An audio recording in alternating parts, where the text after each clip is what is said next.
already set up, and it requires making sure that I do not have any random cords anywhere that I don't want them. All right, we're gonna put you up there. I can still see. Nope, that's not gonna work. Wait, okay. Woo, I got cords everywhere. How's that? Is that good for y'all too? All right, good for here. Good morning. So I did finish those other three. I have them somewhere. Here they are. Ah. So there's the one. Here's the Moon Knight.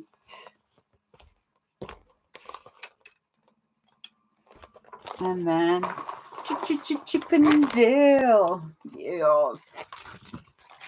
I do like how they came out. All right, so that's 4 out of 11 done. I'm gonna need all of this, aren't I? Hang on one moment. I'm switching out pocket lining for sure. Yeah, that'll work. That'll go well. It'll be fine. 5 minutes in and it'll be fine. Hi. Okay. Oh. I overslept. And when I oversleep, that means that I have to jump in the car to run errand to work.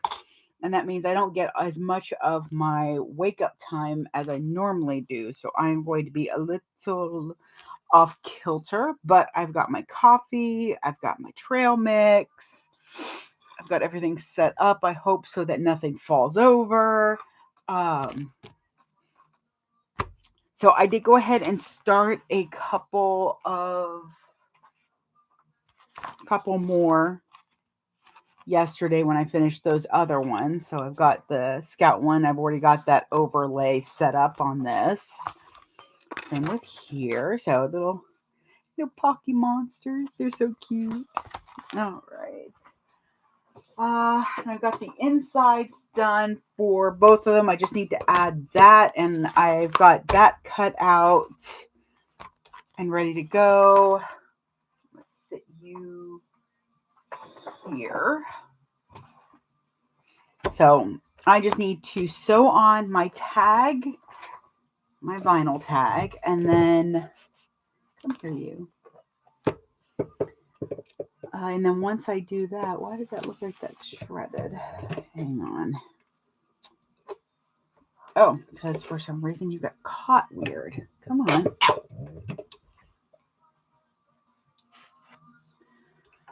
Ow. I'm just going to throw that bobbin on the floor. It's fine. Oh my God. Where did it go? Are you kidding me? It is literally, this bobbin has literally disappeared. I see not one hide or hair of it. So it has been taken by the little fairy that lives in my room, because I thought it was a poltergeist, but now that my husband and I have been talking, it feels more like, we'll do that, sure. It feels more like a little fairy. So he's going to print out one of the little book nooks to go in the library. Looks like a little like alleyway or something. We found a little fairy cottage one to do, and he's going to paint it up and put it. Maybe that'll make it happy, so it'll stop stealing my things. Oh yeah, I gotta do this. There we go. Okay, so change the bobbin, I guess. Didn't have much choice in that, as the other one, like I said, has just disappeared. All right. Got some 90s music on. And we are ready to go. Whenever I do my tag, I tend to put the stitch length down. Stitch length. There we go. There's the word I wanted. Stitch length down. So that, there we go, it'll fit those corners a little bit better.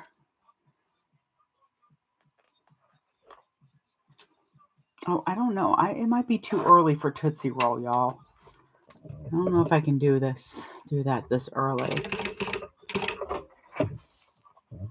And I'd go to 80s, but the 80s is kind of like all the 80s. So it's not just the, yes, there we go. It's not just like the mid 80s stuff or the stuff that everybody thinks of when they think of the 80s. So it tends to be a little wonky because sometimes you get disco stuff. Which one? This one.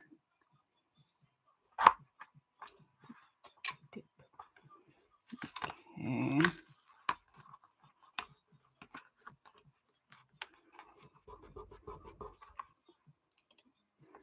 And I did find that because I don't stick these together like I do the Purse Pal, I went ahead and I used my paper tape on the back of this, and it's giving it nice sturdiness as well as helping to keep the card slots flat.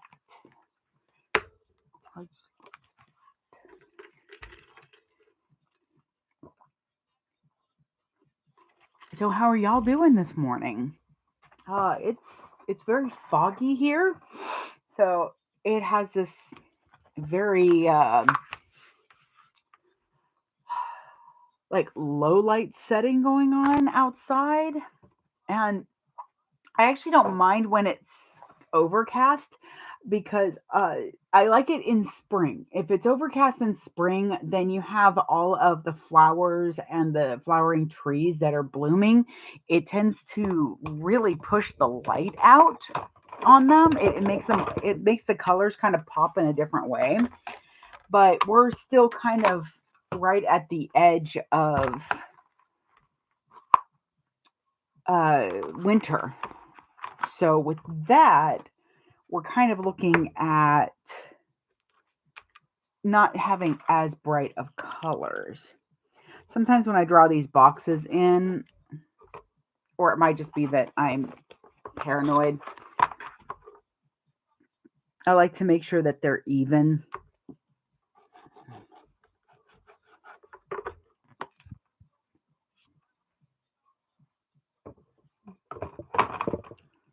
You have to remember that that cord is there. That might work. Okay, I've got cords everywhere because, you know me. I like to live on the edge, apparently. I don't know why I put that ruler up. Oh, because I can use this ruler, actually. All right, so I have a little Dollar Tree cutting mat. These are fantastic. They're not like the highest quality, but they work really nicely for what you need them to do, which is allow you to cut stuff without damaging the other surfaces. It's small. It's only like 8 inches. So what I'm doing right now is just making sure that the part I'm going to cut is actually on the mat. Where are you at? There you are. On this, I like doing all the zippers at once. So mainly it's just prepping all of there you are, the pieces at the same time. Now, if you do the edges like this, what you want to do is you want to put the rotary cutter down, make sure it's steady, and then just push down. Don't actually roll it around. And that way you're just having to clip into the corner and you're not over cutting, because with the vinyl, these are raw edged pockets, which means you're going to end up over cutting if you're not careful. I have done this before, or I have done that before.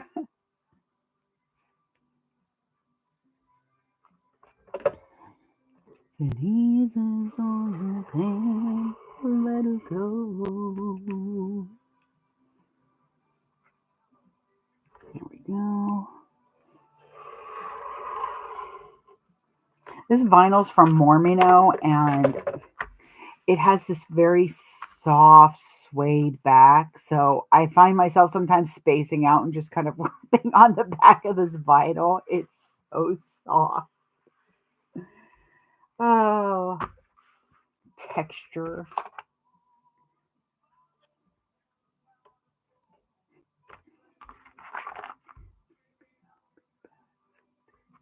Here we go. If you have one of the smaller blades, sometimes that helps for doing these corners as well.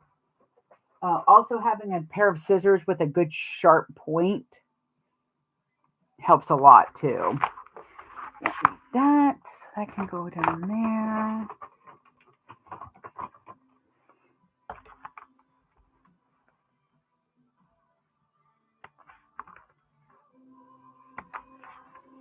And see, the way I do it, I don't cut all the way up to the line so that I don't overcut. Because with a rotary cutter, it is so easy to overcut.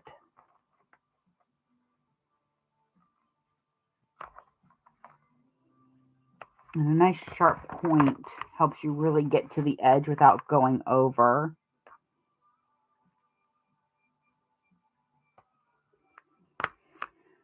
And I save these little strips. One day I will figure out what to do with them. Oh no, you did not. You bastard. It's a thick vinyl, so it didn't quite go all the way through. See? So excuse me. So I'm just kind of taking my scalpel and I'm going to fold this in half and just kind of go along where the blade didn't cut.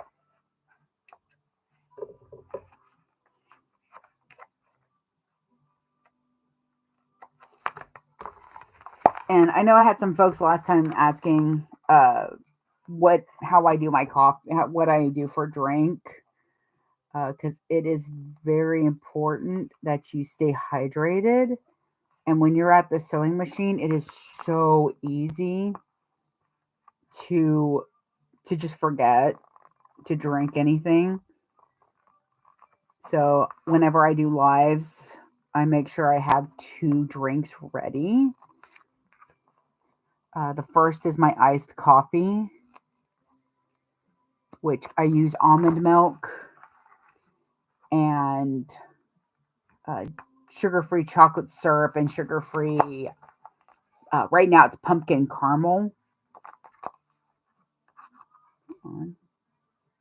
Pumpkin caramel syrup. So you don't really get a lot of pumpkin in it, and that's quite okay with me. Mainly it was on sale. So I was like, okay, sure.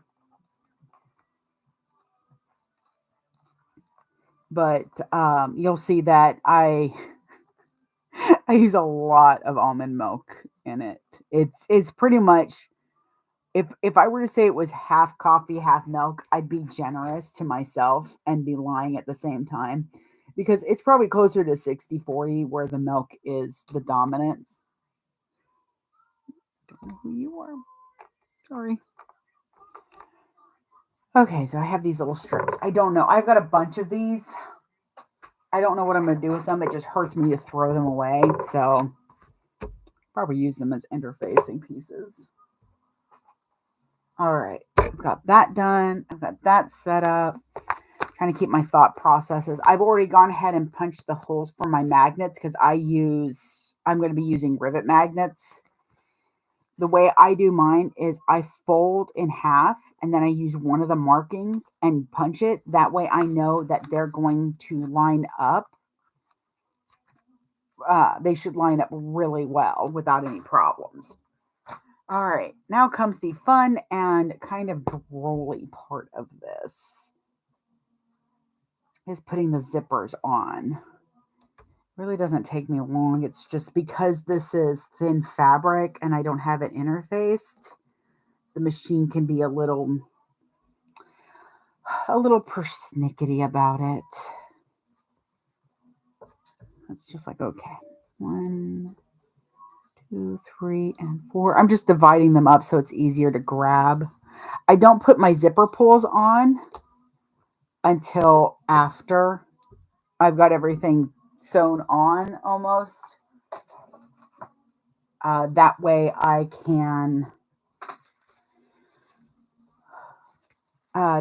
can get them on without and get this stuff on without fighting too much. All right, so I have, I'm just gonna go over there.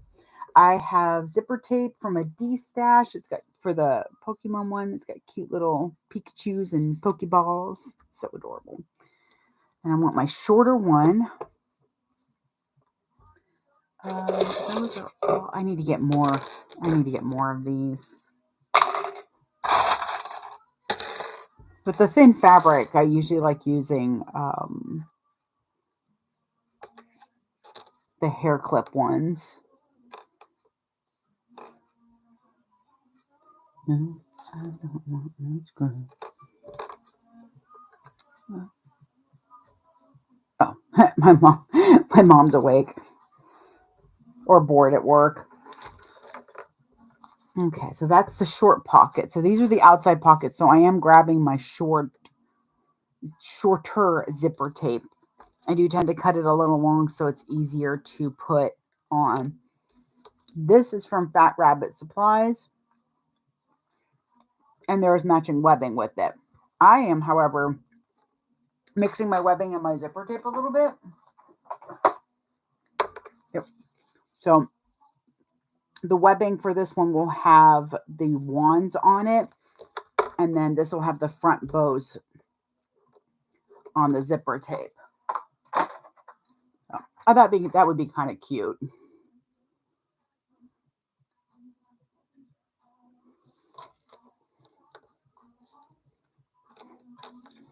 I don't always have to pin this down. However, I did feel like I was struggling a little bit when I was doing the other ones. And I've always thought it's best when you're teaching or at least showing what you're doing that folks see that you're using pins and clips so that they don't feel like that it's a certain level. Everybody has their things that they have to do. Like I still have to mark my seam allowances on certain things to make sure that it's properly accurate seam allowance. Oh, okay, real big fish.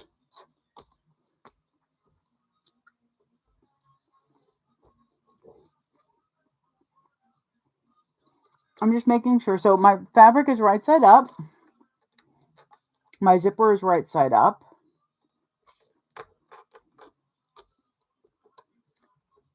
And this is pretty much how you do any type of zipper overlay. Wow, that was a really tart cranberry. Sorry. Woo. That one got me. And yes, I'm using very interesting lining fabric. And mainly that's because it's the lining. You're barely going to see it. I also think it's kind of fun to see little balloon animals inside some of these. Okay, one more. You got a little balloon unicorn looking in at you.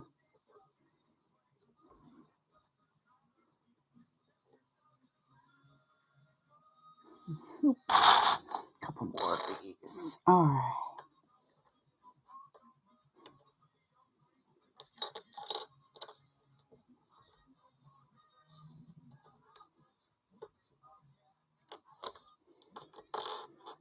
I'm just trying to make sure that I line it up as well as as much as possible. Y'all, words are going to be hard today. I'm so sorry. As I said, I usually get like a good hour or two. Actually, I usually get about 2.5 hours before I come on live to get my voice all working properly and wake up and get my brain going.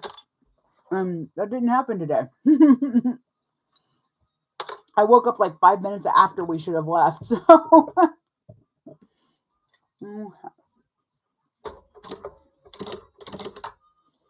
I'm just going to sew 1/8 of an inch.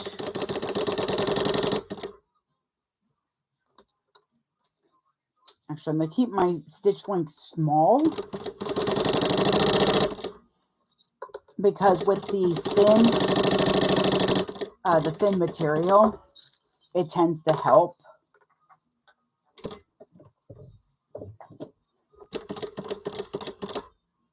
I'm not sure why, but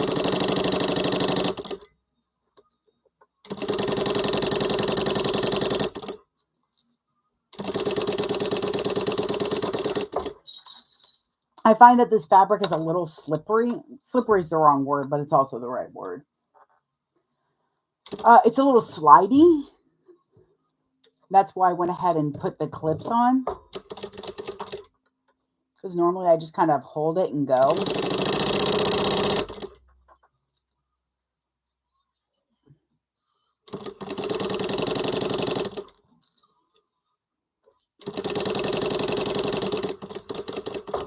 There's a good chance that at some point I'm going to look down and suddenly that bobbin's just going to magically appear again. And I think it's because my little fairy has like remorse, or they just think it's funny. They're just pranking me here and there. As long as it never goes like really bad, I'll be fine.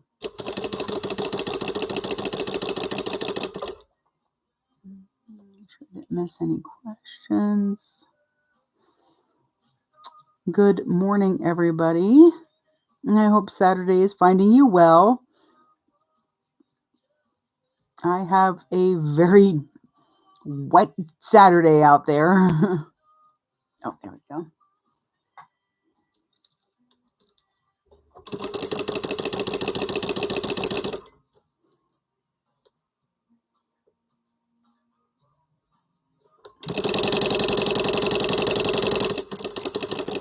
The other thing is that you want to make sure that you're not like pulling too hard on these, because it's going to stretch the fabric, and you really want to make sure that your fabric is going to meet the requirements of inside the bag.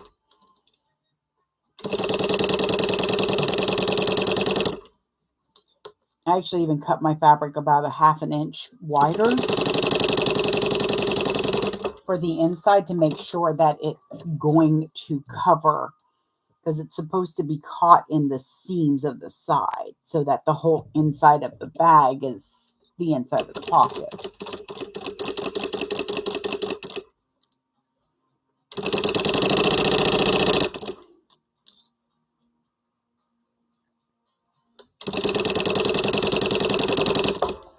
Okay, now I'll leave that one in there.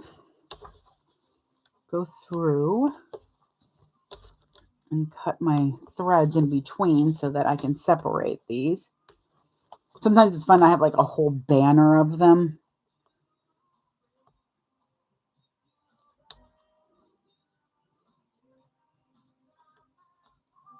Oh, I didn't realize that was the Rembrandts. Oh, I guess I do know more than one of their songs. Okay, so what do I got? So we're going to take the other side. As you can kind of see how it's curving a little bit there. And that's going to do that for my machine, definitely, because like I said, it does not like thin material. So I'm just kind of smoothing that out, and now it hangs straight.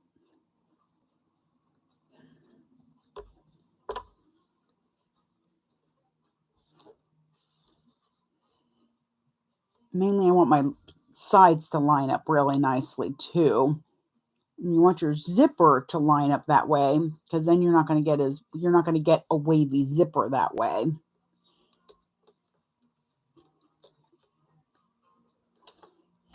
So that only really works if your pieces are cut straight. So take that into consideration, definitely.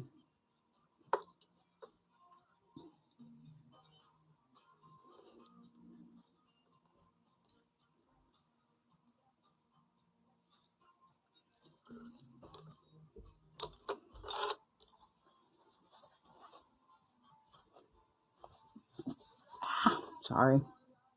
Trying to.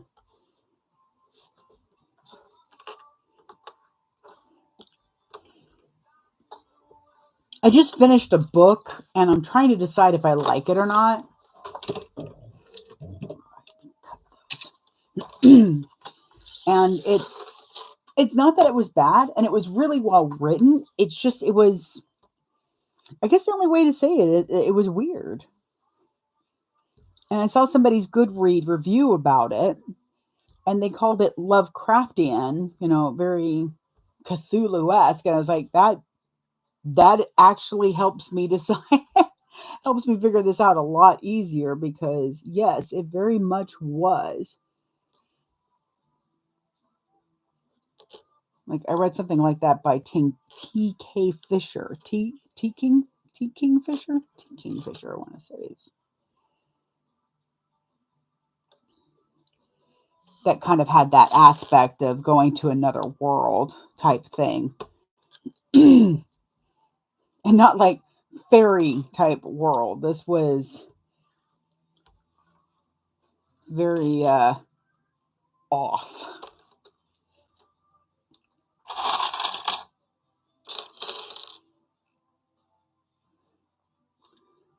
Good morning, everybody.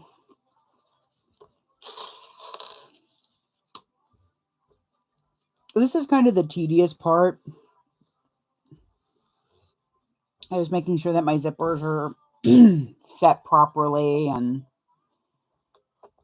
clipping everything.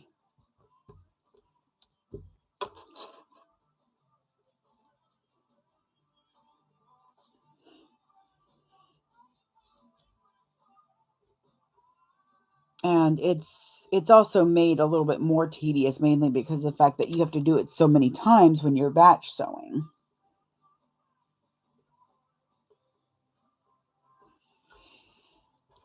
And in batch sewing, you also have to decide where you're going to do multiple steps at once and where you're going to do multiple projects in a step.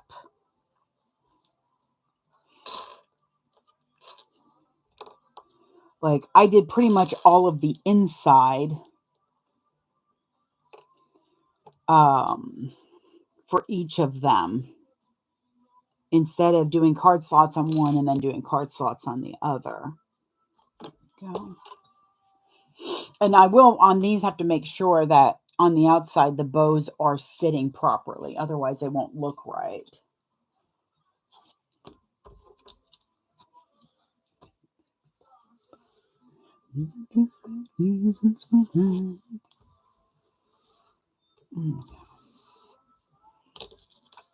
Nope, that's not what I wanted.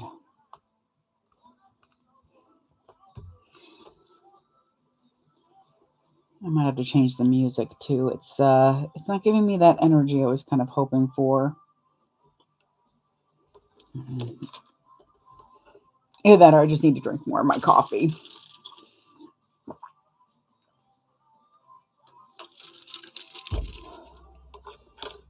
That came out really good. I was so mad because yesterday I couldn't find my chocolate syrup. And I'm looking around, I'm like, man, I really just don't like the syrups by themselves most of the time. And then I found some cocoa. I'm not gonna lie, this cocoa is probably a little bit too old to be using. I've had it for a while. When I was a pastry chef, I would buy in bulk everything that I could, because it made flour like a penny an ounce. So I was going to be buying it in bulk. And I did the same with cocoa. especially dark cocoa, you wanted to buy it in bulk because otherwise you were paying like $20 a pound. Or, ugh, God, if I got it $20 a pound, it was on sale. But I like dark cocoa better. Has a richer flavor.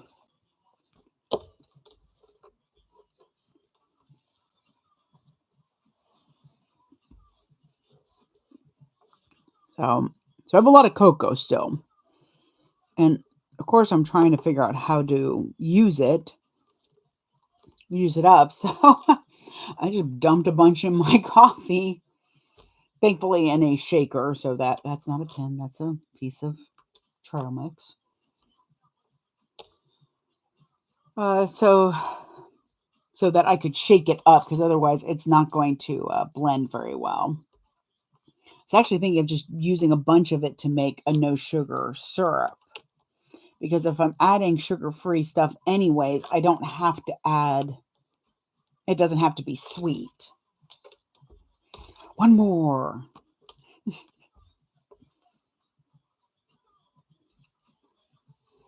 I'm kind of just in the zone on this. So again, if you ask a question and I don't respond right away, I'll just wait a few moments and ask again.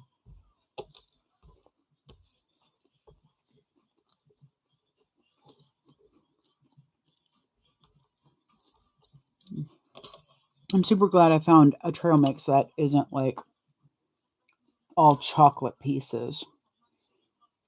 Because yes, I know I just complained about not having my chocolate syrup, but I don't. I like a lot of fruits, anyways. I don't know. I don't think I like fruit in coffee.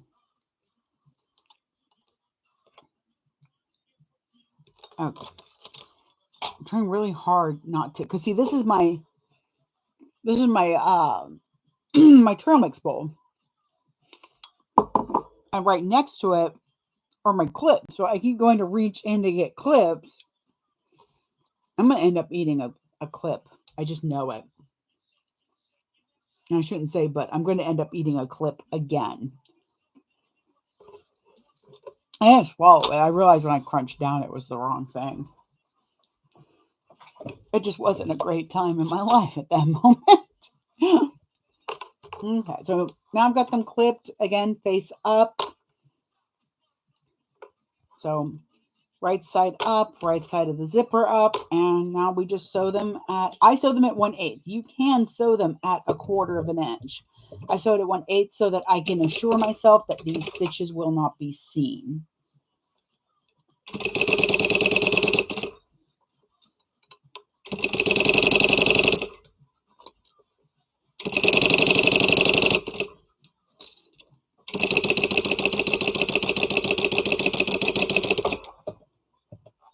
Yeah.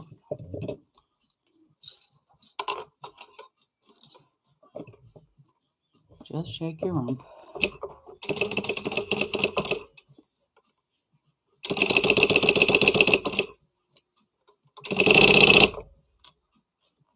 Oh, come on.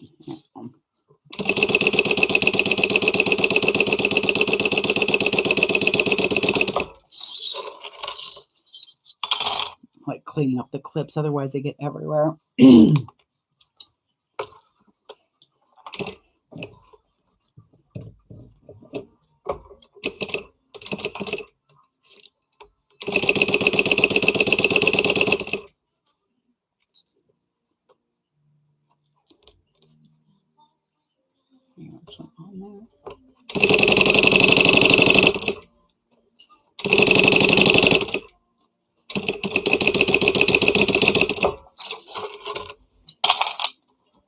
And get a reward.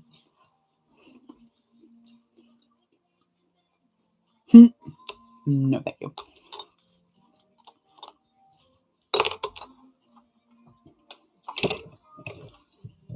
Okay, come on, you. There we go.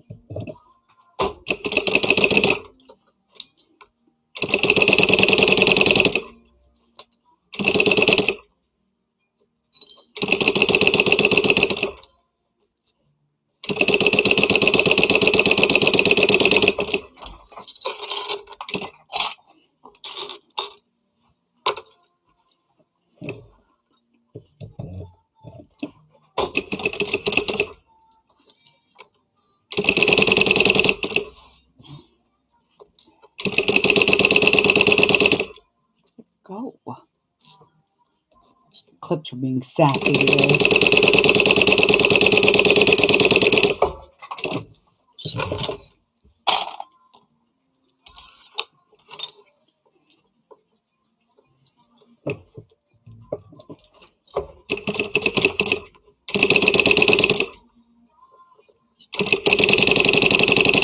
Funny thing is I think I actually got to this point. Where are you going? Last time on my live, so it's kind of a continuation, but just not the same ones being sewn. And see, now I have and put letteros on them and make them into a banner. Oh, or I could get them all twisted. That works too. Hello, mister. There you go. Are you stuck? Okay, now don't you go sticking your face in my... Hey, that's mine. That is not a Charlie bowl. It's a Liz bowl.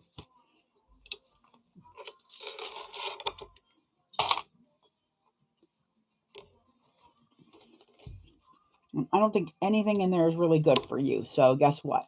It's none.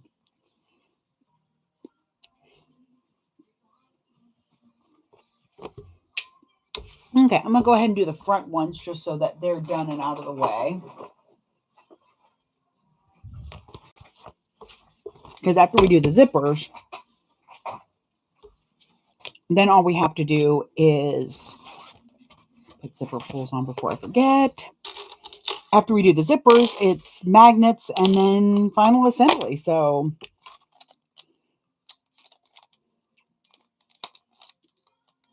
come on, you.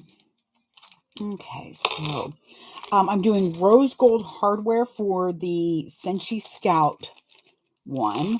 I love putting rose gold with Sailor Moon. It always seems just the right coloring of finish for her. Okay.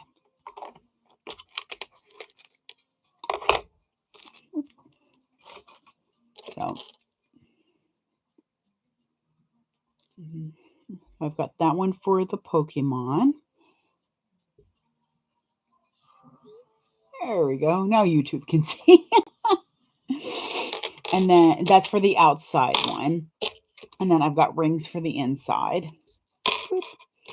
And then, yes, I see you trying to sneak into my treat bowl. That's mommy's snack. Okay? Thank you. And I've got these pretty butterflies for Sailor Moon for her outside. I figured that'd be sweet. And then again, rings for the inners. Now, let me go ahead and put those on.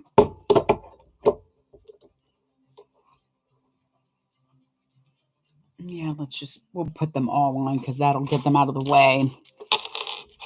Anything loose like this on the table tends to get flung away. So I try to make sure that doesn't happen. Let's see. Now, I know normally I mark my... Hi. Yeah, are you done? You said hi to the peoples?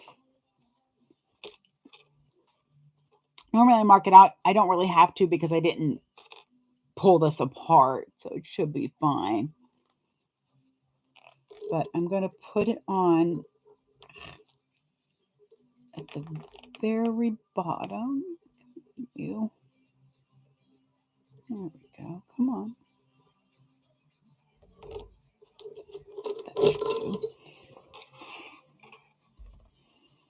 But I'm not going to zip it up any further than that.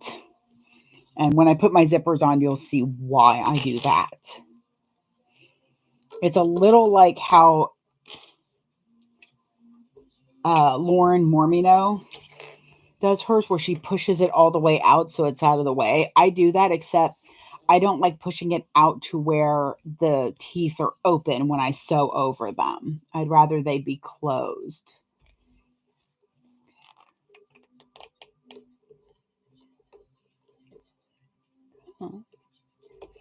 There we go. And then I just kind of look at that first bow. Okay, so that one's set. This way, these are out of the way. I'm not like, where did my zipper pull go? And then I'm finding it, 2 years later when I'm moving.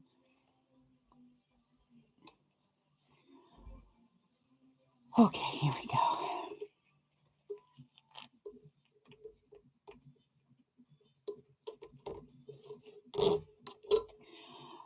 Now, sometimes some of the sewing isn't like exciting. I mean, it's always exciting to me because I love sewing. Even though the cutting out part can be drooling sometimes, most of the time. My soul literally leaves my body when I have to cut stuff out. I still like it because it's a part of the sewing process. That is definitely not right. I will say the lines do help you. So if you think of it, putting the lines on there so that you can match up your zipper, especially printed zipper tape, helps a lot. You did, you little brat. There you go. Okay, that's good. So those are good. Now to put on this darling little thing, especially if I put that on, right? I've got the Tamagotchi one right here, so I will do this one and get it out of the way. Oh, I want it. Okay, so normally I'm not too fickle about which way the zipper goes. I didn't used to be. Somehow it got into my head, and now it's just one of those things that I make sure to kind of think about. So I want to make sure that my zipper tape is oriented properly. And I want it zipping close to the left. So I need to put my zipper in this way. Okay. It is half a step. If it had numbers in this, it would be math.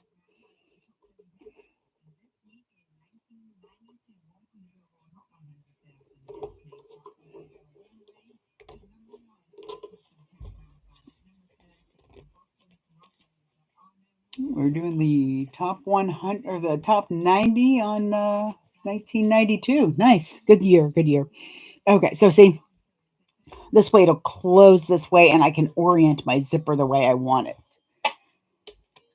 Alrighty.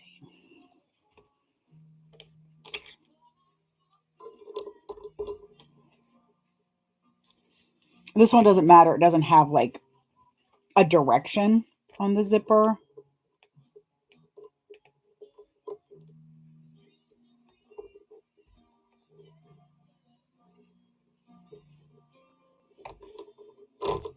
There we go.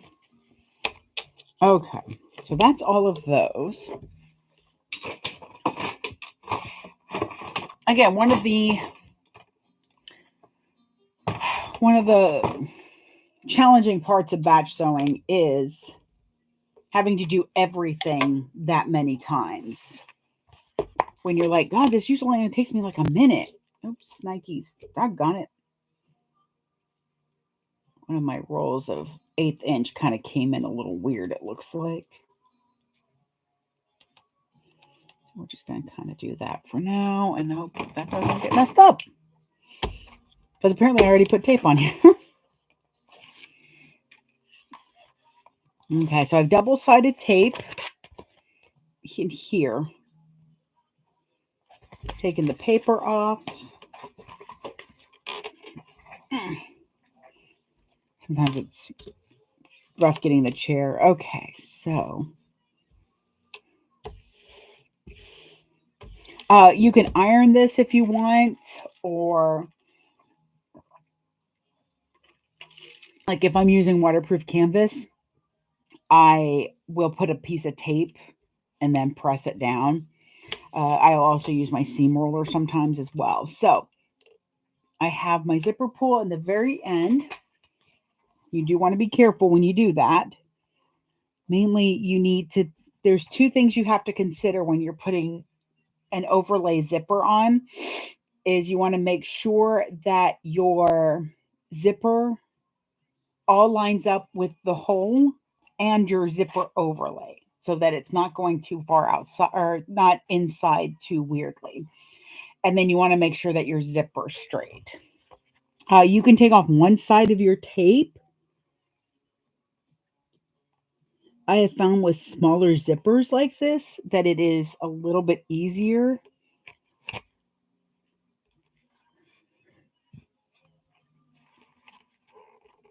Come on, let go.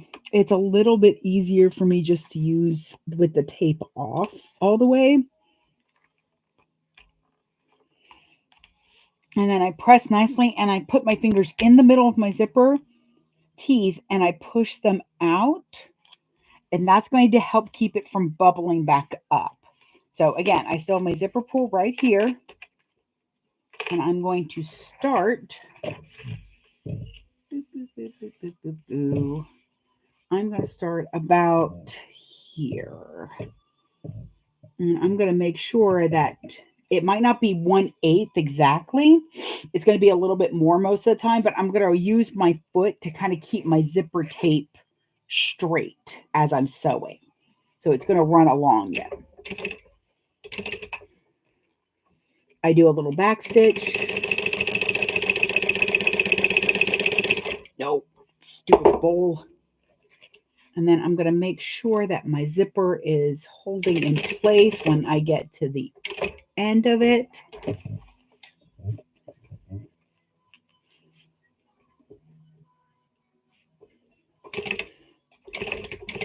I back stitch over the zipper teeth just to kind of give it a little bit more stability. I'm going to pull this thread back. I did back stitch, but I have gotten used to pulling my threads to the back. It seems to help a lot. Now, when you lift it up, when I lifted up and did that, when I set it down, I could see that it bubbled a little bit. So I'm just going to press down again and kind of smooth it out. You're petting it. You're making sure it's soothed. It's okay.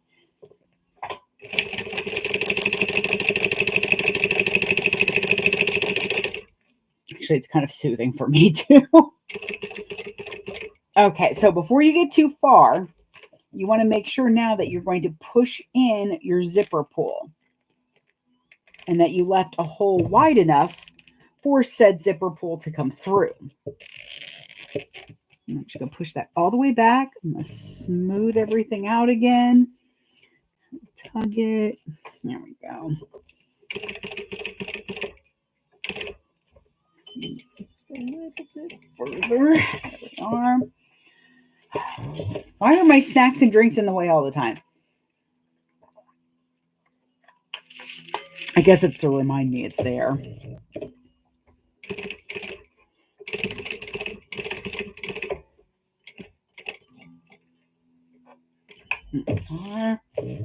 Do it. Yep. Okay, good. I didn't change my stitch length.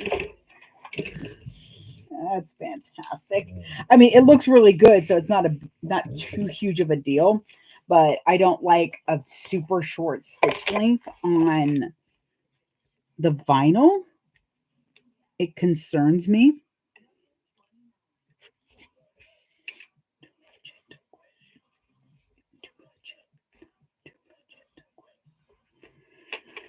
All right. So apparently the top 100 is playing. So song 99 is Too Legit to Quit from the Addams. Is it the Addams Family? No, it's just MC Hammer's version. Okay. But it's not the Addams Family version, which is funny.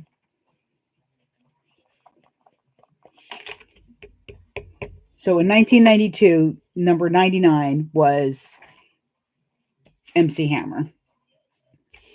Okay, so we have that sewn on. Ta-da! And now we're going to pull that down. I tend to like to move my zipper into the middle at this point because we're going to be working with the sides. So as you can see, that's about 1/2 inch to 3/4 shorter. So when you are at the cutting table, if you want, you can always cut, like if it says cut to 8 inches, you can cut 1 to 8 and 1 to 7.5 if you're doing this style of pocket. It will save you some material. Sometimes when I'm batch cutting, I do not have that level of care. I'm like, I just want it done. So I am actually going to, this is longer than it needed to be, as you can see. I'm going to cut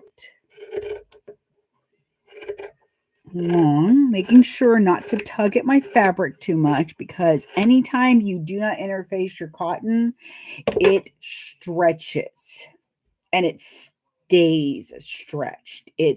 Unless it's cut like this way, it won't stretch as much, but it will on the bias. See, so cross country, then it stays stretched, especially when it gets thinner, which is why I like to make sure that I either interface it or it is sewn really well. Okay, what we are going to do now, put that back over. I am going to, I fold up my bottoms. You can measure it. I don't, because I'm just going by, I'm measuring with my heart, making sure it's out of the way. So when it's sewn, it won't be. So you want to make sure that when you fold it up, it's about 3/4 to an inch above it. Haha, caught you. Because you don't want this caught in the seam allowance. Because this is how you're turning out your pocket.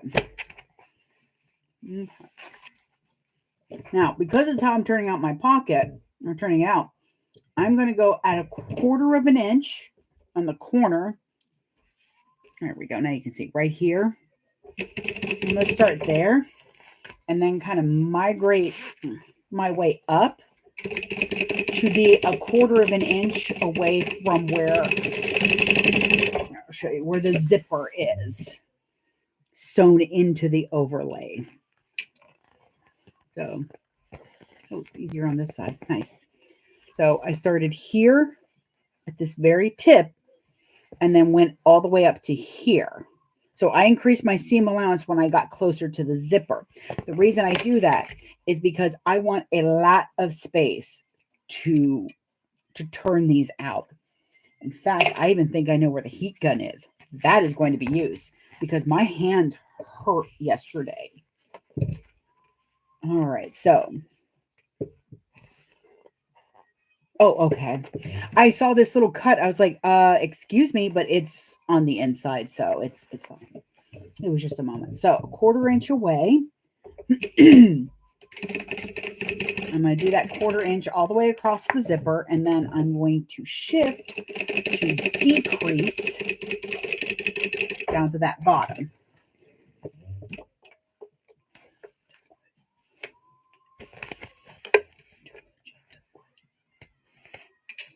Okay. Take that out. So now what I can do is I can turn out this part of the pocket. Boop. And that is going to make it so nice and easy to to sew up at the end. Zipper is in the outside, so I'm going to trim it down because it's too close to the seam allowance. I'm just going to trim it down to the fabric itself.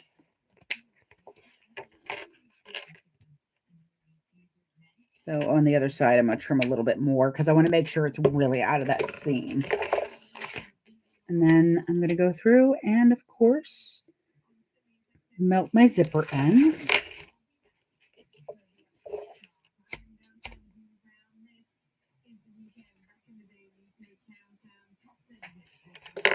Oh, it's the top 30 hits.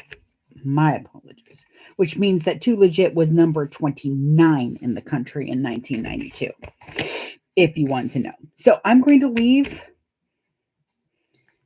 my zipper open a little bit. Actually, I'm going to go ahead and close it because I really want it to get used to that shape. Plus, look at how pretty that looks. Oh, I love it. I am, however, because I did yesterday sew my pocket into my seam. Thankfully, I had a lot to work with still. I'm going to take the end of my pocket and I'm going to clip it right there. That's going to help me remember not to sew through that. Again, Do I have tape on that one? I do. Yay. All right. Walnut for me. Where are you at? Okay. So this one's going to be a little bit more tough. Only because I need to make sure that this zipper is oriented the way I want it, which it is. I've got the zipper pull there. Let me take my zipper tape off. My zipper tape. The backing of my double-sided tape.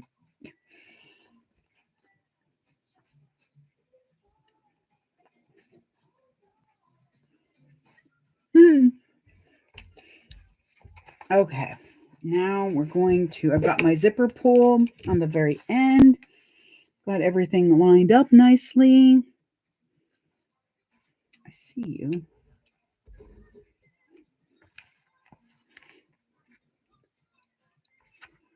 Hang on.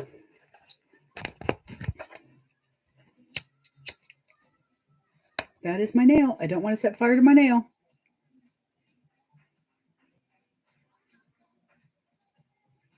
So the suede is nicely soft and I don't have to do this often. But as I was about to put the overlay down, I could see some little pieces of the suede trying to come through. So I'm just singeing that so it cleans it up and doesn't bother me. Okay.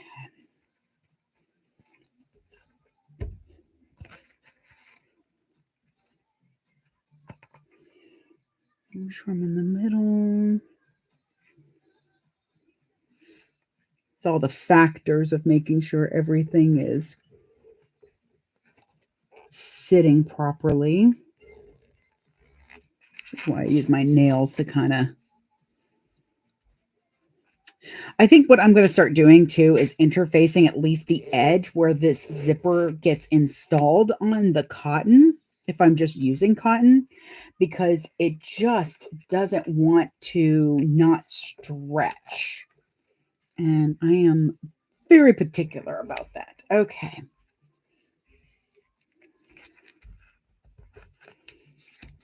All right, let's do that.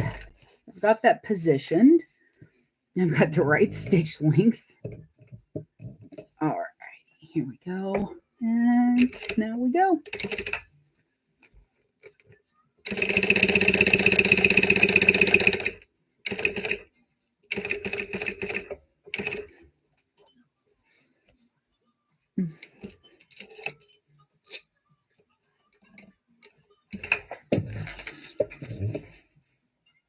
Oh, okay. That's what I figured.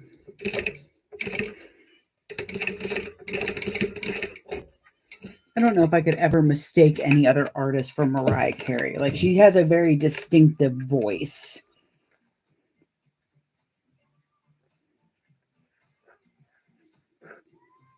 Okay, so I'm just pulling my thread through. At least I'm trying. Okay, here we go. Trying to make sure that it sits properly so it doesn't like bump out. Okay, so I'm at about the same part where I started, and now I'm going to push my zipper pull in. There we go. Come on, you. There we are. All right.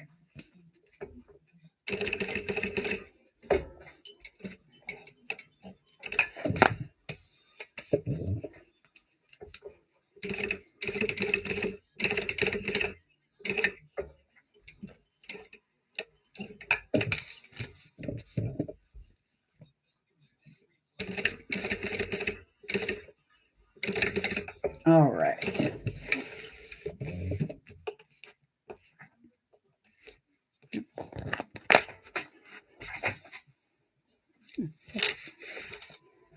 All righty. You know, when you listen to like the top whatever, you really hope that you like a good chunk of the songs. Like, I should say just about on every song, oh, I like this song. But you also might be on the wrong station.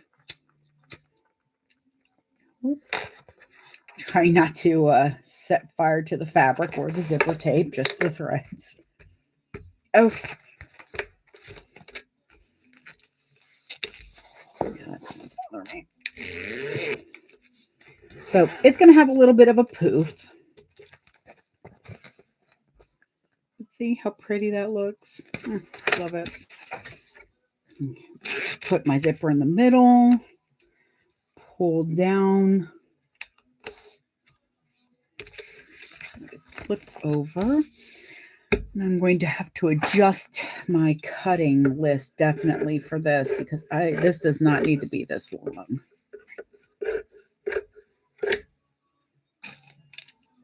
Thankfully, most of that was salvage, which is probably why it was that long. Yeah.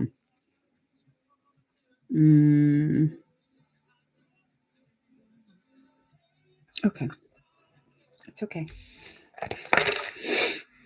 I'm very particular.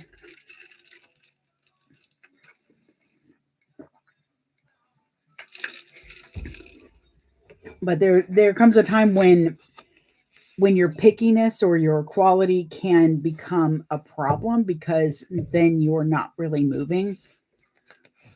Like I could easily sit here and stare at it and want to pick it out or do something because I think something's not right. And it really is. Come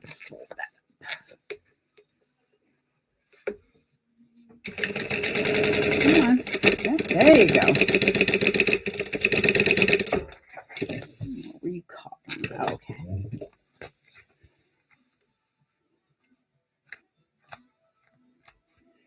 Because I used to have that problem when I was decorating cakes.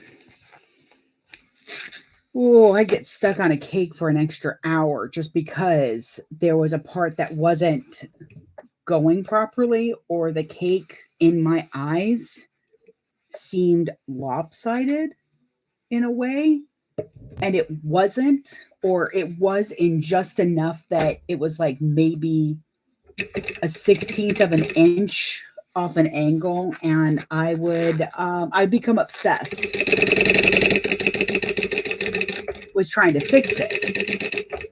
The problem is that I would say a good amount of the time when I was fixing it, I was just making it worse. I would usually have to then start over. So I had to learn to look at some things and go, that flaw is not enough for me to chance the rest of the cake, or in this case, the rest of the project. Is it really off? Or are my eyes just being jerks? Because it could be. Especially if I have a headache. If I've got a migraine coming on, like right now with the weather, the pressure in the air is really pushing on my head. So that pushes on my eyes. Oh, thank you. Oh, they're so sweet. Again, if I miss a question, just ask it again. I am all over the place today. Okay, so now we've got that one done. Ta-da! I gotta flip out my pocket and get it pinned. Boop.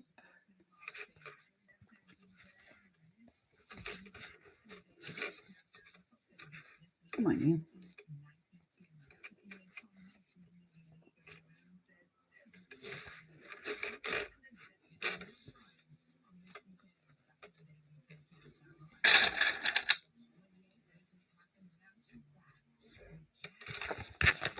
Alrighty. So that's those. Now we get the fun of these. And I get to do my soothing hold on. That should be close enough. Come on.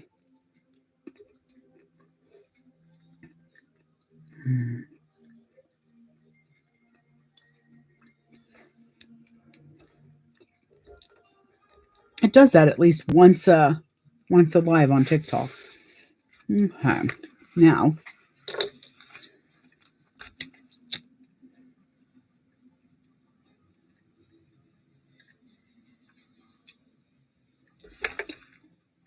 Perfect.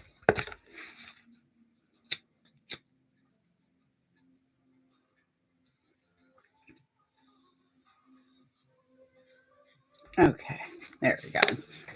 Just the same way that I did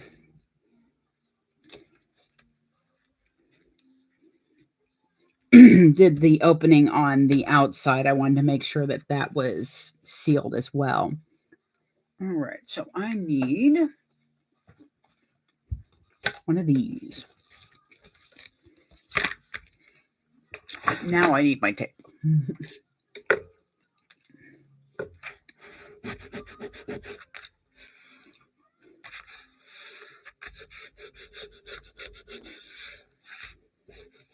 Okay.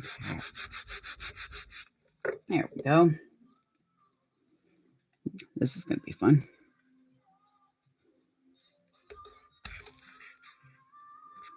I'm just using 1/8 inch double-sided tape. And my snips that need to be cleaned. Oh, my sinuses are so bad this morning.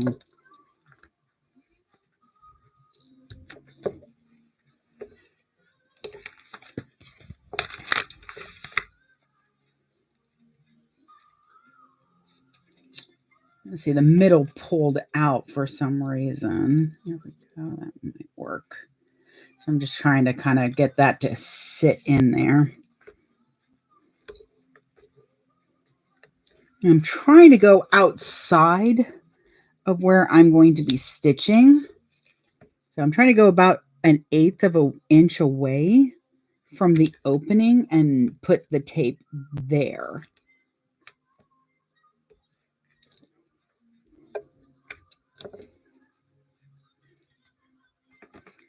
All right, I start on the problem child side, the one with all the bulk on it. Put those away for now. Okay.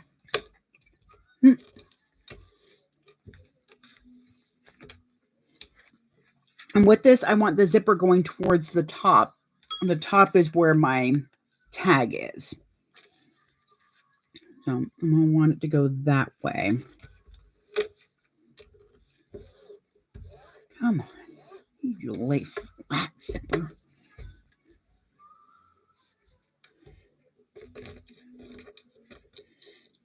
Okay. I also wanted to make sure that it was lining up properly. Nope.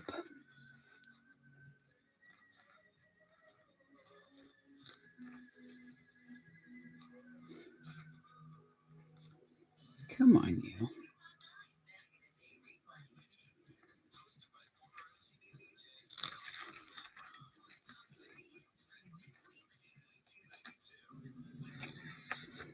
All right, so I've taken the back of my tape off. That's the reason that I do this side first, because I know it's going to be a pain in the butt otherwise. So with this one, you want to make sure that your lining for the pocket lining is actually reaching the outsides.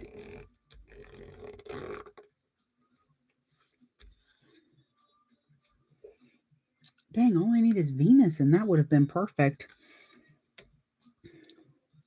Because I've got Saturn, Moon, Mercury, Mars, Jupiter, and then Venus is right here on the outside. So I'm really mad. I got Aaron to watch Sailor Moon Crystal. I can't go back to watch the original. It's not. It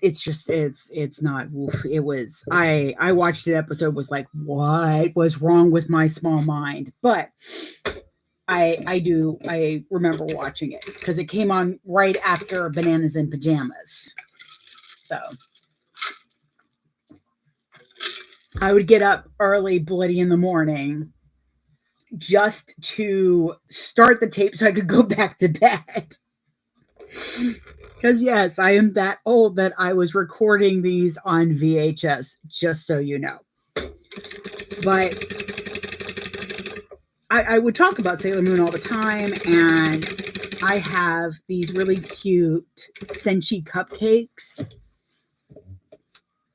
And and at the con, he's like, I don't know which one she wants. She says she wants Venus. I'm like, orange blue. So I finally just had to start telling him, colors. Then, like just last year, he was like, maybe I should actually watch it. I'm like, we can watch it. I like Crystal a lot. He's like, okay, great, let's watch that.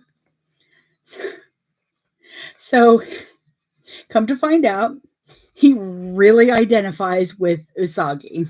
He really just, that's his girl right there. So he and Serena are sisters from another womb, that's for sure. It's hilarious. Just like with the outside, I'm going to stop towards the end, push my zipper pull up. There we go. But every time another scout would appear, he's like, oh, who this chick? So finally Venus pops up and he's like, who this bitch? Those were his exact words. And she's like, oh, I'm the princess. And if you've seen Sailor Moon, and if you haven't, sorry, spoiler alert here, but and it's not much of a spoiler. I could have sworn I had told him too. Because, Venus is like, oh, I'm the princess. And then like 5 minutes later, she's like, no, you really are. I'm glad you remember. And he's like, she lied to her? I'm like, yeah, and that's her general. That's her first in command. He's like, her general lied to her? I'm like, yeah, man, that's how girls play. He's like, really? I'm like, no, not really.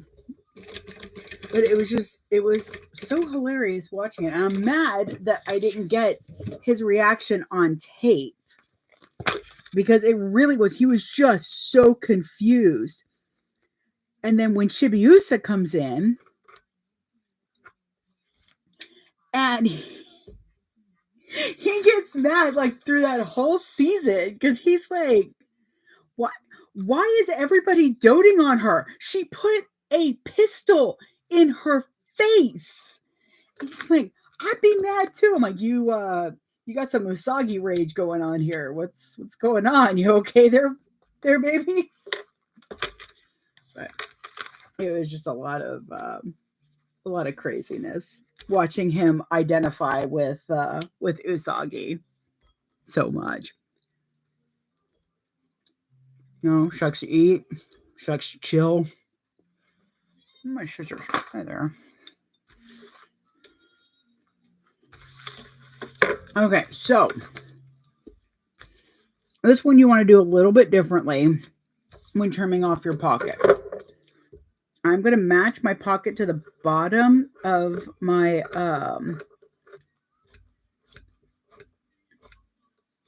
shell, inside shell. Call it inside shell. The inside. There you go.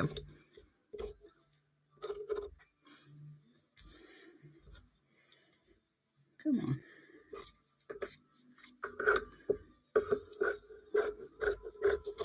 All right.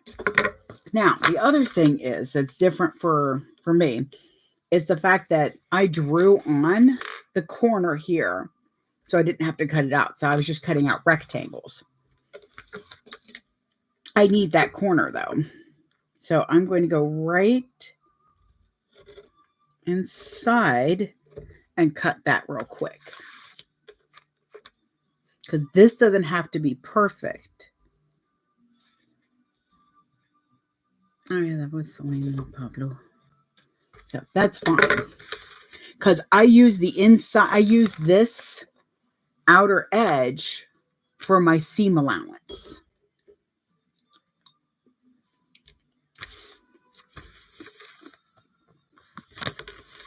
Okay. Now, we're not using this to turn, so, but I don't like having the zipper in this seam. It makes it bulky. So again, we're going to fold this over. I'm going to go 1/4 inch away on the zipper, where the zipper is. And then I'm going to turn it and just kind of go outside. Show you. Okay, so I started here, which is about a 1/4 inch from where this raw edge is. So now you've got a little extra strength there. And then I went straight out. You see how it's kind of waving? This is what happens when my machine doesn't like the fabric because it's too thin. It's fine. It's just a lining. I'm not worried about it.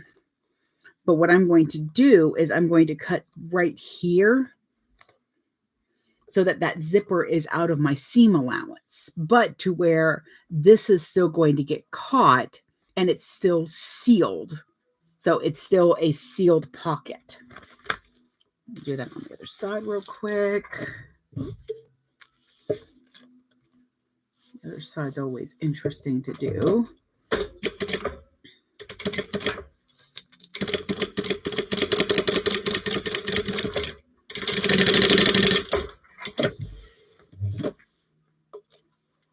feel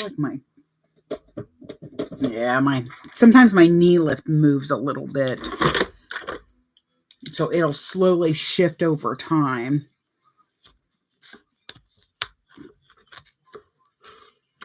Okay, so there's one chunk.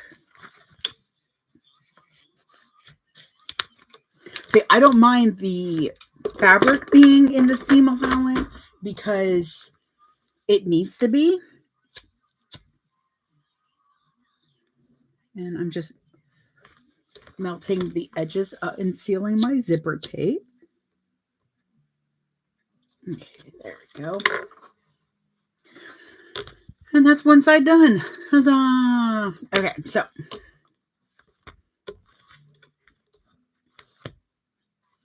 there we are. So now we're going to do the other one.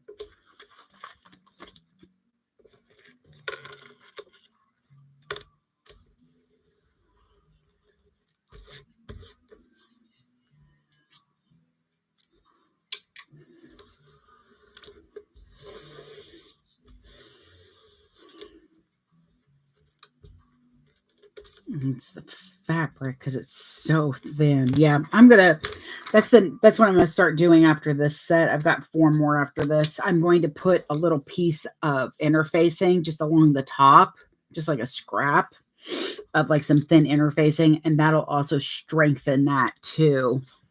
Anything that adds strength and doesn't add a lot of bulk to something you're doing is usually a good idea.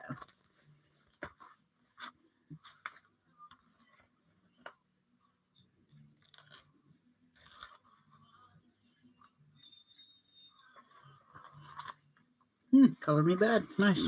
Okay. Again, I want to make sure that my zipper is straight and that I'm going the right way, which I'm not. Okay, let's try that.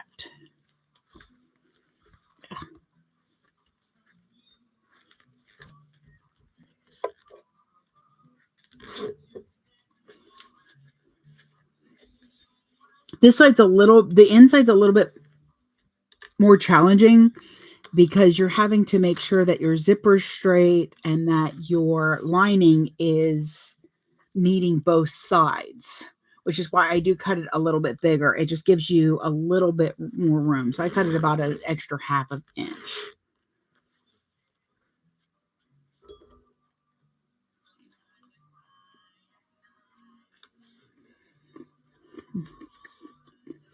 Okay. We're good.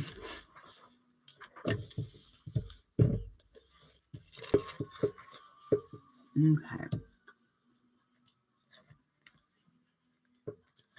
Alrighty. Sorry, I'm just making sure that everything's lining up still. This set of the zipper did not want to cooperate, apparently. That's fine. We'll make it work.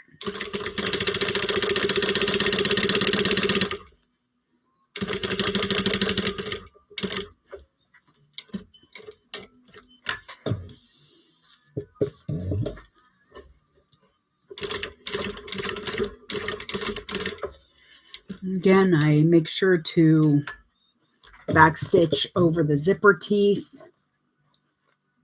Give it a little bit of extra strength because you're going to be pushing a zipper pull into it and yanking a zipper pull from it. Come here, thread. So you want to make sure that that has that extra bit of strength. Okay.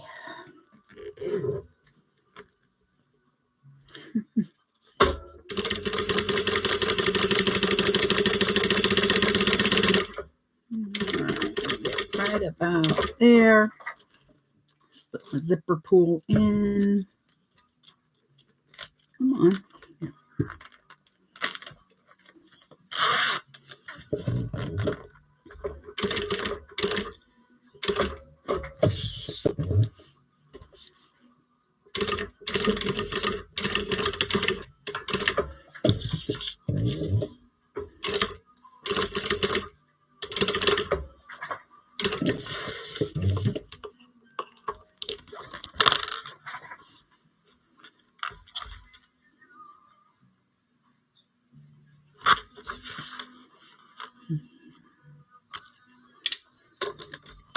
Now I am back stitching, but I'm still pulling my threads to the back, mainly so that I can melt them. And it creates kind of this little plug for it. Okay, so this way. Alrighty. Look at that. We're getting there. Okay.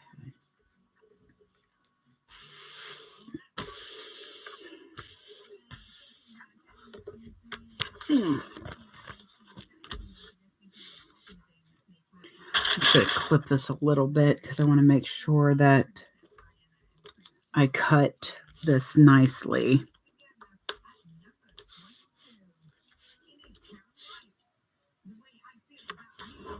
I'm going to try something a little new here. So I'm going to do my normal. What was that noise for, little man?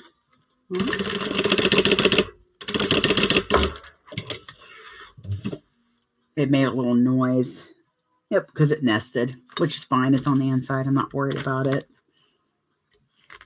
Like at some point you get used to the noises your machine makes. So it's really good to get to know those noises.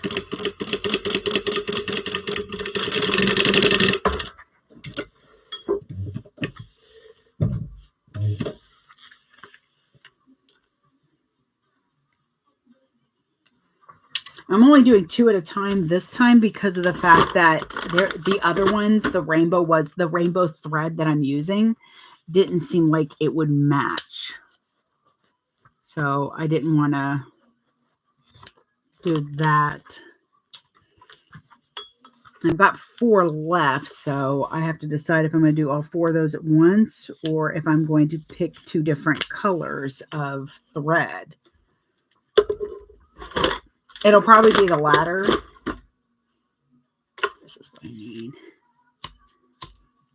I'll most likely choose 2 different thread colors because I've got a Courage and one other one that I think that'll go nicely with the dark purple thread I have. That's what I was going to try.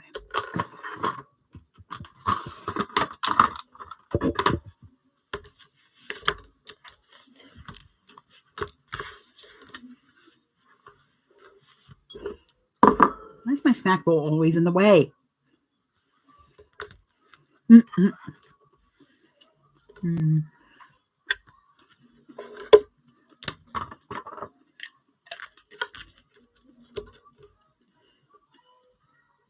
So I'm just lining this up so that what I can do is get a nice clean cut.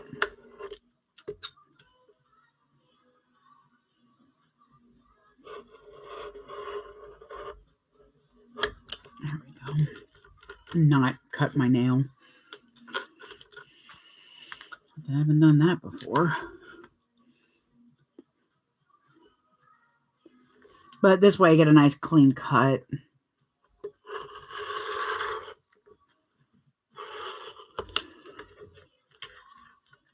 end up getting both of them, and they get to lay nice and flat. All right.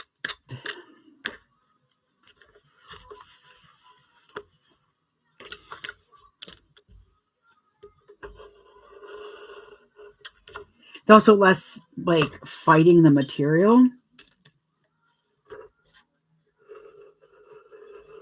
because all I have to do is slide the ruler along, or the rotary blade along it, and it will slice it nicely without me having to fight with the fabric.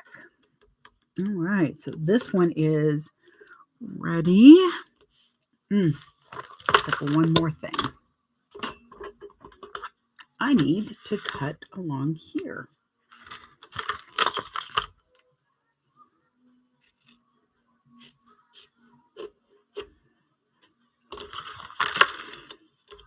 So, and this is where I was talking about where I have to decide, do I want to do the next step, or do I want to finish, or do I want to do the next step batch wise, or this wise? And I think I'm going to go ahead and put the magnets in and then do the zippers on the other one first. This way the magnets can all get set at once. So these are magnets from Can Snaps. I absolutely adore their rivet magnets. I use these on my NCW wallet so that I have perfect placement of the flap, and because they're so nice and thin, and they're super strong. There we go. Okay. Nice and thin. Okay, so I like putting my magnets on the main magnet part, which is the innie, on the side that doesn't have the credit cards. I don't believe they are strong enough to mess with credit cards. However, why take the chance when I can just put them on the other side?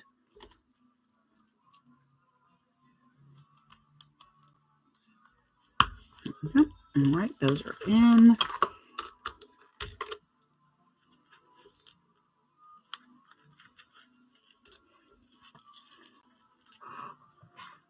Goodness, it's already 9:45. I have to remember I started a half an hour late because it's Saturday, but come back here.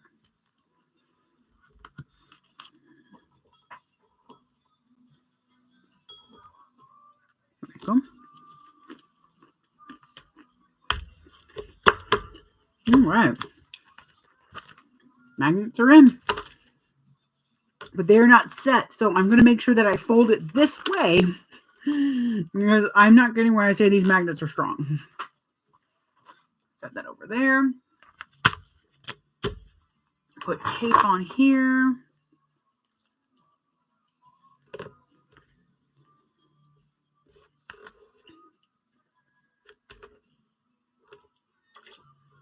I'm just putting, again, my double-sided tape, 1/8 of an inch. There we go. Can you imagine 8-inch wide double-sided tape? It'd be like the Godzilla of double-sided tape.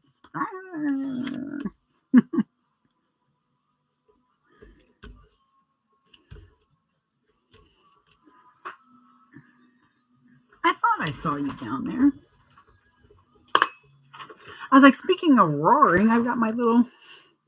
I don't know if he'll stay up there. Oh, he might, because I've got some double-sided tape here. I get distracted easily by things, just so you're aware. I don't know if he'll stay, but I like to have him there. He's so cute. He's a bleeding sticker, if you can believe it. A $6 bleeding sticker, but I had to have him. Look at him. Look at his roaring face. He's so cute. I love him. Okay.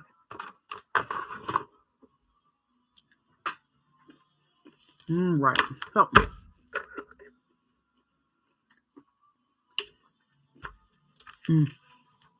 Also, on the inside, you want to make sure your midpoints are marked in the middle here, because it'll help when you're putting together everything. Okay, so let's see. Go up.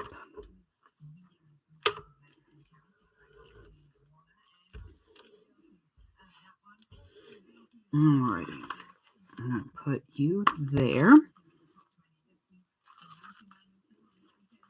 I'm just, like I said, you can take one off. If you do take one off, take the top off. That way you can just pull up the bottom and fiddle with it.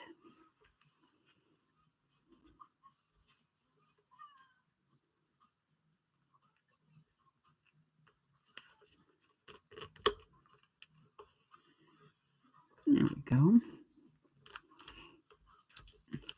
This is going to be interesting because this vinyl is a very buoyant vinyl.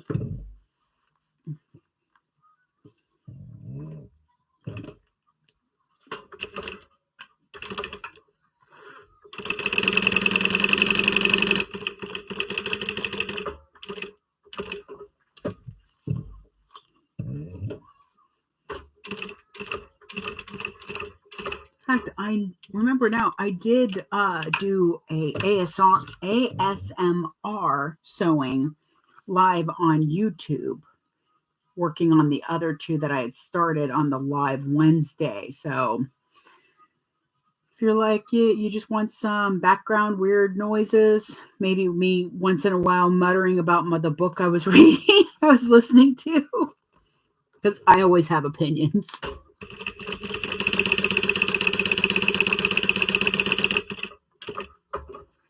It's usually like, why are you doing that? Or, no, that doesn't sound like a good idea. Or, okay, I guess you're going to do that anyways. Go for it. Go.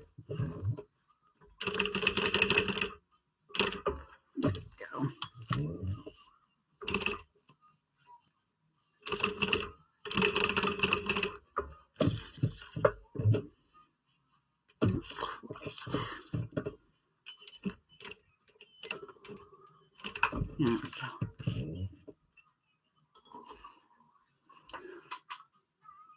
Oh boy. Paula had some interesting songs in the 90s.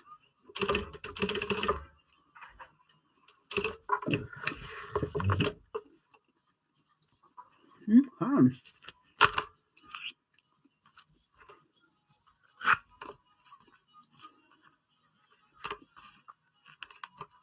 are.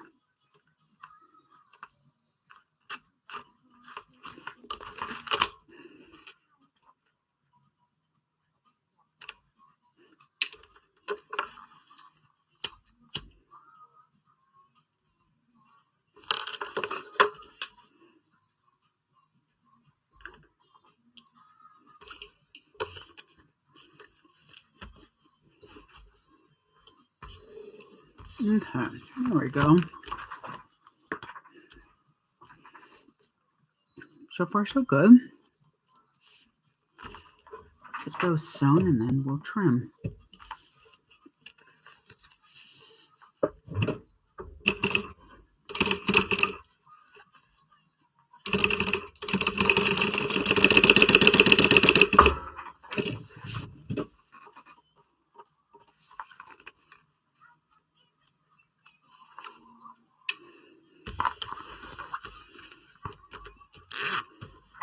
Sorry, this song is like so weird. Yeah,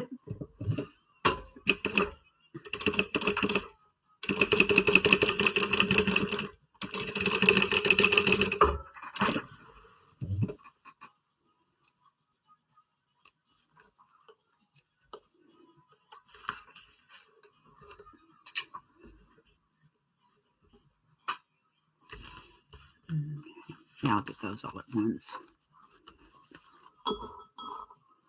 A lot of cranberries in this one.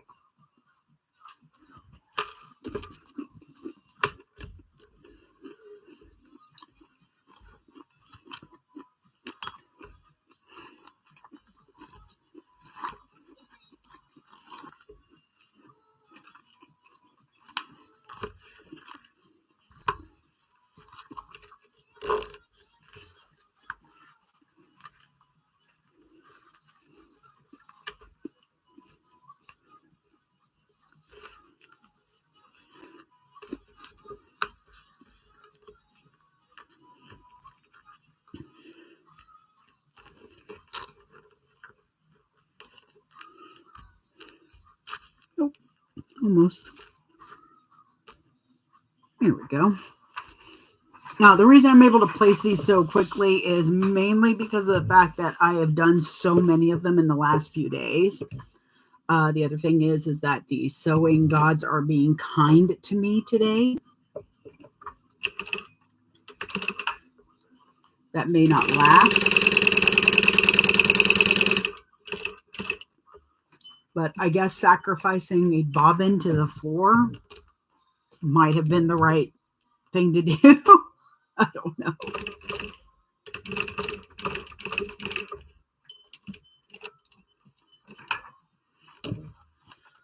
And I'd show you that it is not here at all. Except I don't want you to see all the thread and garbage. The thread and other stuff that's down there. I am getting better about not just about watching something fall and going, well, that's where it lives now. I am getting much better at that. I still have my moments though, and it's mostly with thread.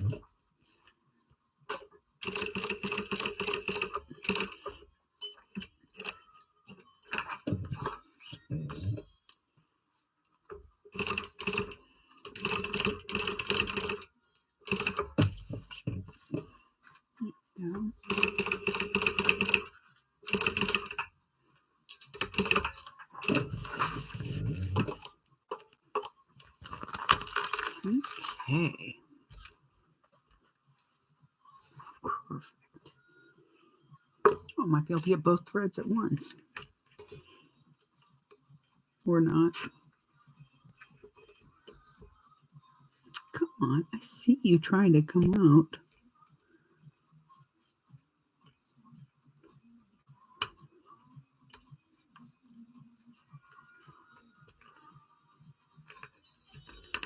There we are.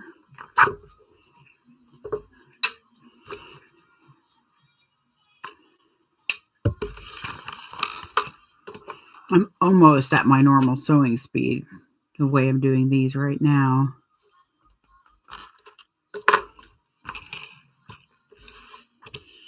Okay, so that. So now I obviously have extra on both sides. So we're going to, oh, I do need to do that, don't I? Hang on. Oh, sorry. And there are my wipes.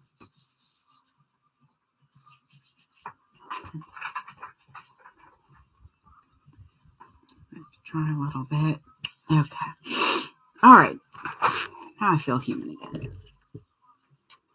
I think I've had to sneeze for like an hour now, and it just wasn't doing anything. Just like that. Even looking into lights and looking straight outside, there's not much sun to look at, so.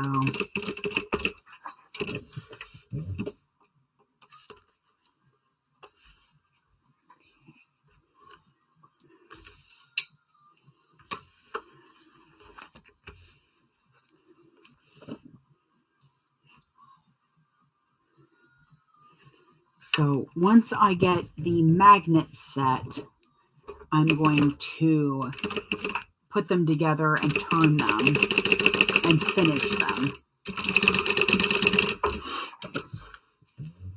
So it'll still be batch sewing, but at that point I'm not doing the batch step. I'm finishing it off and then finishing the other one. Okay. Let's get, God, sniffling sewist today. So just cutting off excess zipper.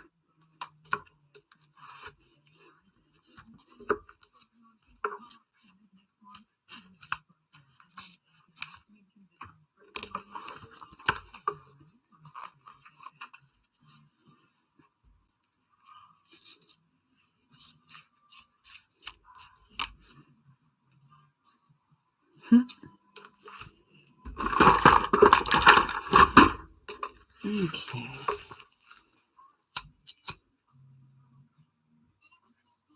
Because see, now I can do both sides of the zipper to seal it at one time.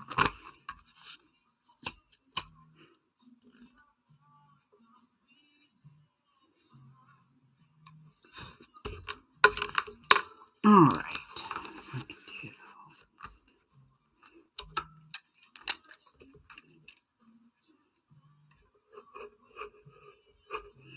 And I'm being very careful that all I'm cutting is the lining. So I'm kind of,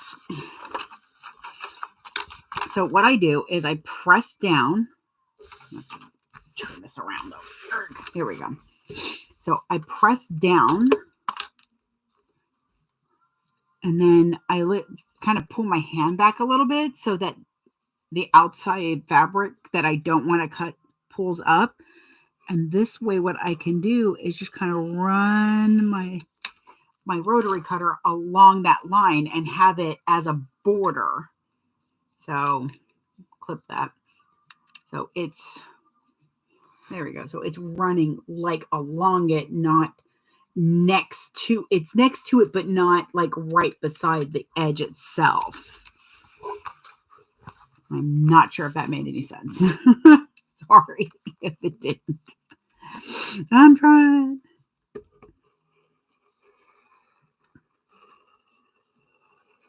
Because with a ruler,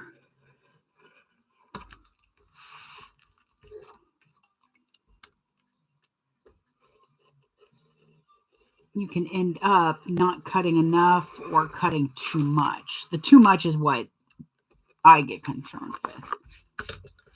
Come on. Oh, inexpensive cotton woven sometimes can be challenging. Okay, so that side's done. I'm going to do this side now.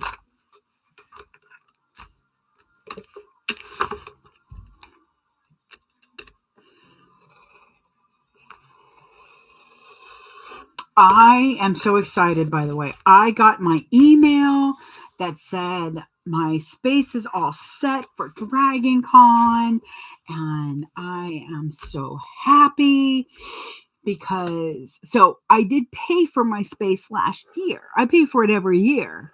I'm a lifer now. I ain't leaving, man. Bury me under the carpet. But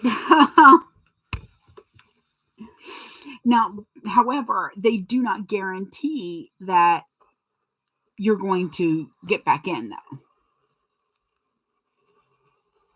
Which I get, you know, if you do something stupid or,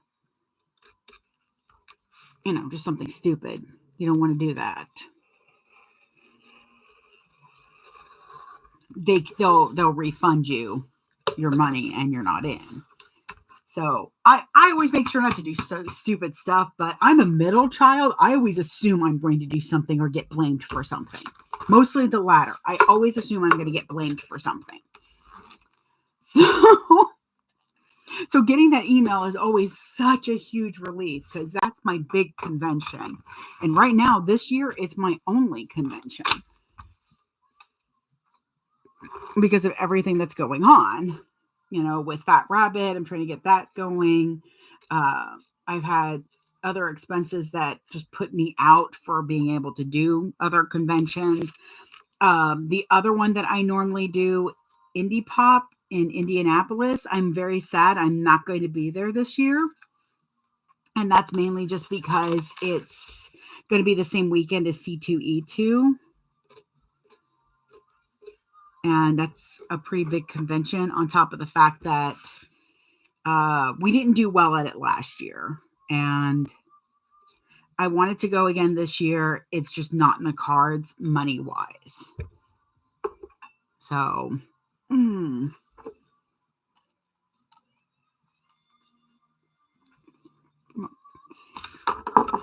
have too much stuff on my face. Okay, so now, snaps. These are not from CamSnap. They're from Amazon. They work well enough. And I say well enough because they do the job. They just don't do it as well as CamSnaps. They're also thicker. It's a thick boa. And I don't mind the thickness. It's just they're not as strong as cam snaps. So they'll work for a bag like this, where when it's closed because it's hanging down. And it'll keep everything together. It's just they're not as strong. And that is very, very... I forgot to put the extra padding. Hang on. I don't know why I'm looking around for my scissors. They're in the same spot.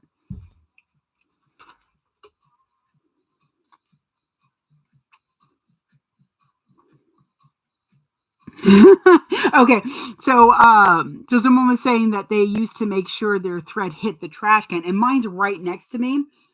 But there you go, still better. Do that. All right. And my trash can is straight to my left. The problem is that one time too many, I've accidentally scooched this into the trash, and I have almost thrown it away. So now I shake my trash can before I dump it. But now I have this absolute god-awful fear that I'm going to accidentally throw away one of my beautiful rulers, especially this one. This one I absolutely love. I need to get more of them. It is the 1x8 from MoreMeKnow. It's sparkly, it's rainbow, it's everything I need in my life, and it's useful. So I can't have it disappearing. It's already done that once or twice, and me and the fairy had a talk. It can hide anything else, but not my rulers. I really just don't need my rulers to disappear.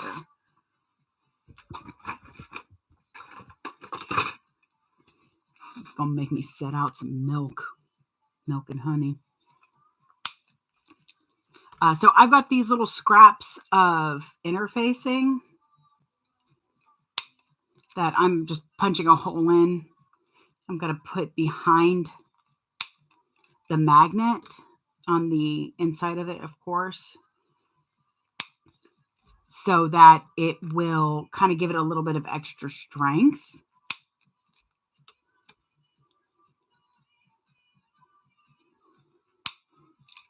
And I almost forgot.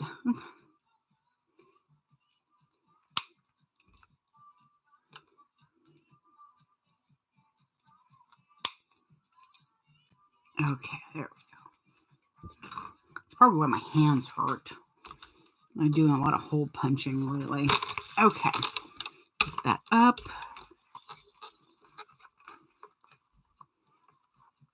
So yeah, what I do and what I'll do after I'm done with this batch sew is I'll clean everything up.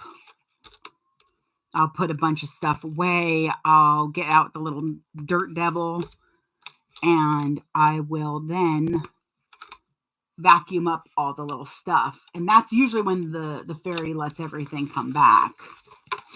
I say usually because there are times. Okay. I got a little bit of tape over the hole that I punched, which isn't a big deal. There we go.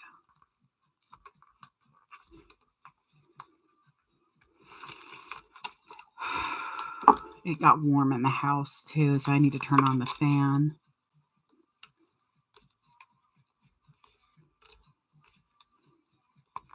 Okay, so those are set to get punched. Those are ready to be set. I'm going to put those right there because now I need to take this.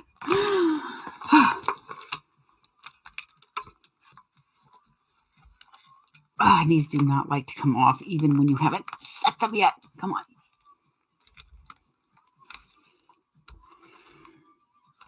Come on.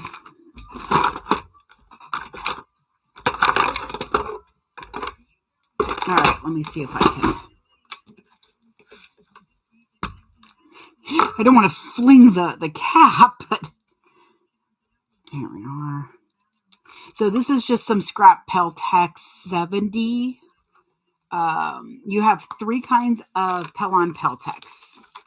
You have 70, 71, and 72. And 72 it's easy to remember them. So 72 has glue on both sides. 71 has glue on one side. And 70 has glue on no sides. 0. Sig.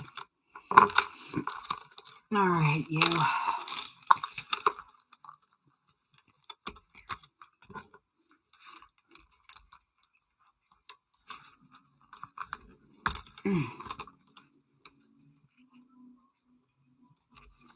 I'm not really worried about damaging the cap too much, like marring it, because you're not going to see it.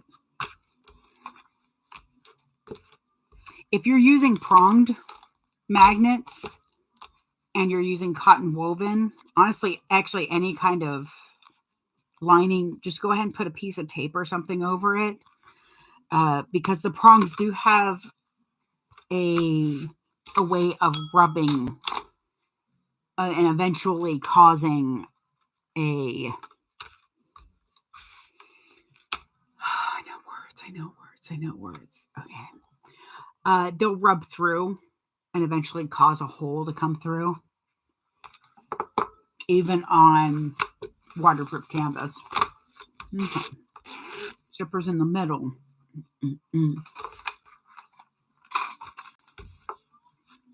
Trying to decide which one I want to do. I think I want to do the Pokemon one first. Mainly because I'll be able to easily turn it. I say easily. I will be able to turn it a little bit easier than the other. Oh, and I got to set these. The girl's got some brain fog going on today. Okay.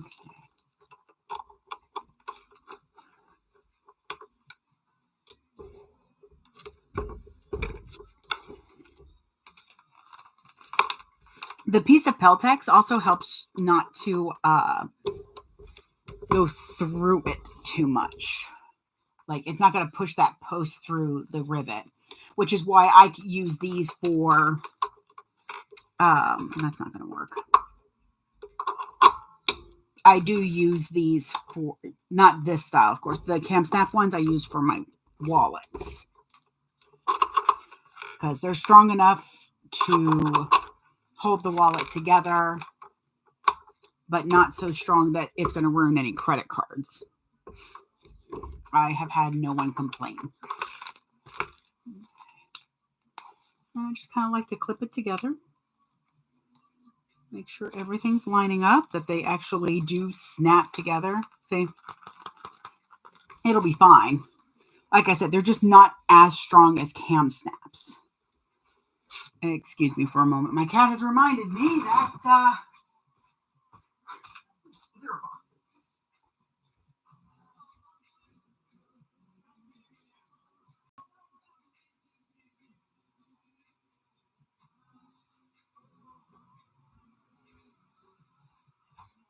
okay.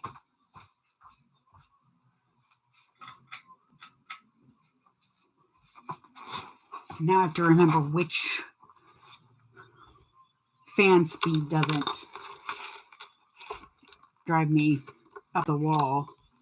Because there's one where it's just so much work. Like, it is, like the fan, it sounds like it's going to take off if I'm not careful. And it's just too much wind.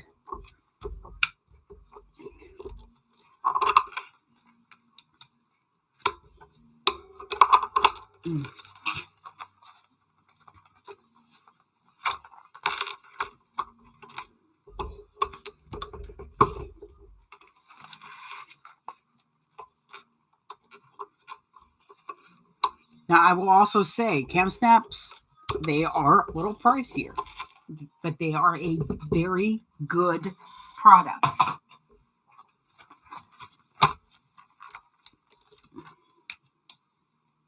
Because listen, let me get it to... I see. It's such a nice, satisfying click. It's a nice, strong one, too. That'll be okay. All right, so Sailor Moon is ready to go. Pocket Monsters are ready to go.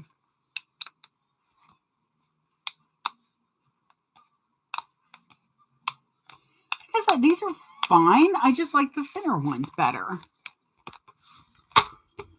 Okay, so in the final countdown. So I have my outside pocket. I've got it clipped so it's out of the way.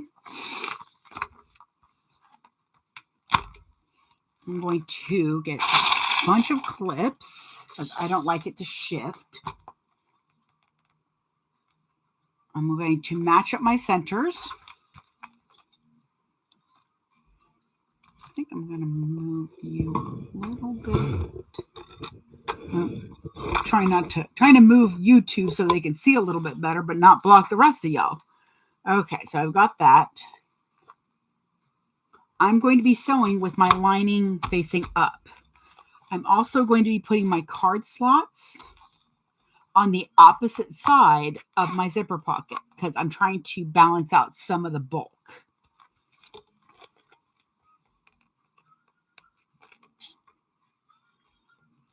So for me, it matters to know which side I'm going to sew on because I put my clips on in a certain way. I have the flat side on the bottom. Sometimes on a curved project, or if I'm like sewing in the round, I'll put them upside down because then they're a little easier to pop off. I'm going to match up my corners. Oh, Lord, this is going to be so cute. I cannot wait. Stop. Okay. Oop. Okay, and you want to make sure that you are clipping the lining of your inside pockets down because you do want to sew over this.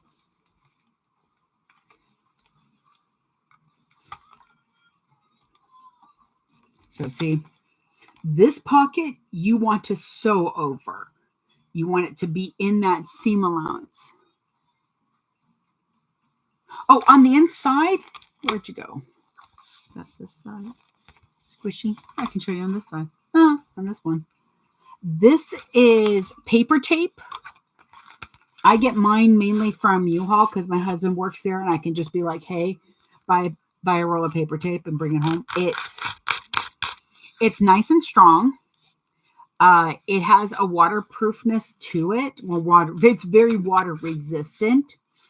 It easily tears, and I like it a little bit better than duct tape because it doesn't have that plasticiness to it, and it does not come up. This is a really nice way to flatten out your card slots. If I'm doing something, though, like the Purse Pal, I will use double-sided tape instead of this because that way it helps to stick.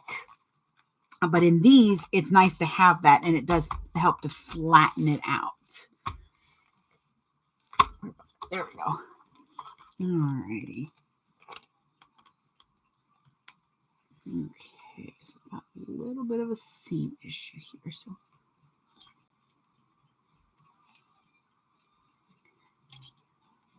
when you do your outside shell, you might want to cut it a little bit bigger than the instructions, or than my hack does. Maybe add 3/4 of an inch to it, and then do a 1/2 inch seam allowance. The reason I say that is just so that you can kind of trim it so it's straight. I am a little bit on the wary side when I cut out stuff, especially if I have to depend on a straight line. If my life depends on a straight line, I am so screwed.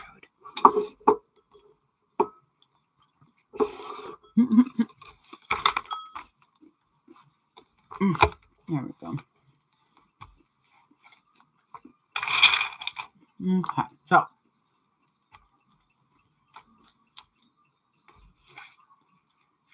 I've got everything clipped. Trying to make sure that everything's nice and straight.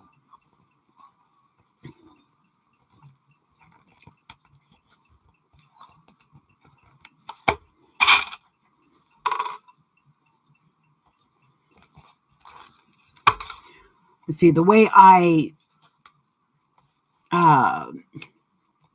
use the edge for my seam allowance guide, I like to take my time and make sure that everything is clipped properly. So I do end up using an extra amount of clips. I thought I saw a new question. I was like, oh, crap. Okay. That looks pretty good. I think I'm happy with that. All right. A little bit of fruity courage. So,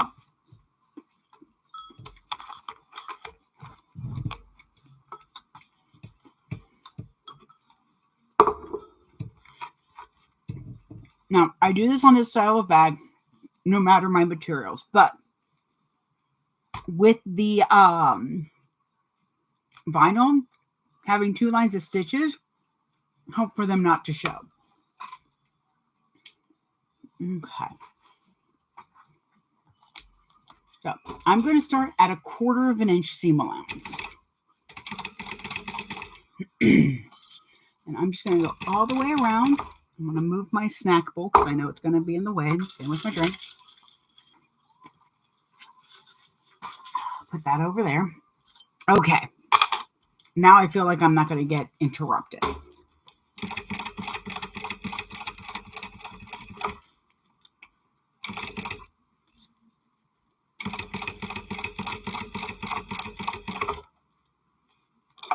I need that. Okay. So I'm going to fold up my back end so that it's not hitting anything. And I've got my line drawn for my curve. I'm just going to go along that.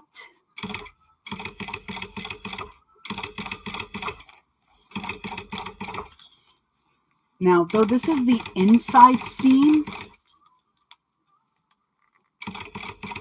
I'm still going to do my best to make sure that it's a nice, consistent seam allowance.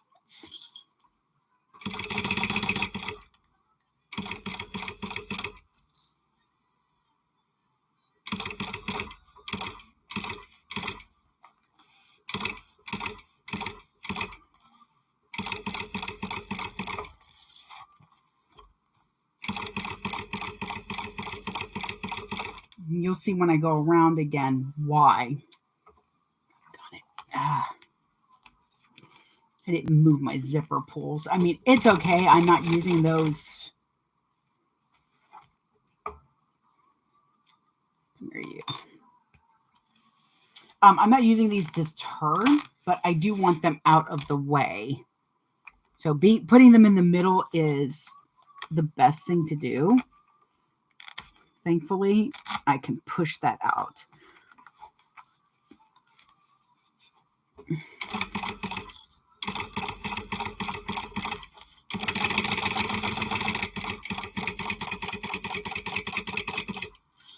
Okay, once again, pulling this up.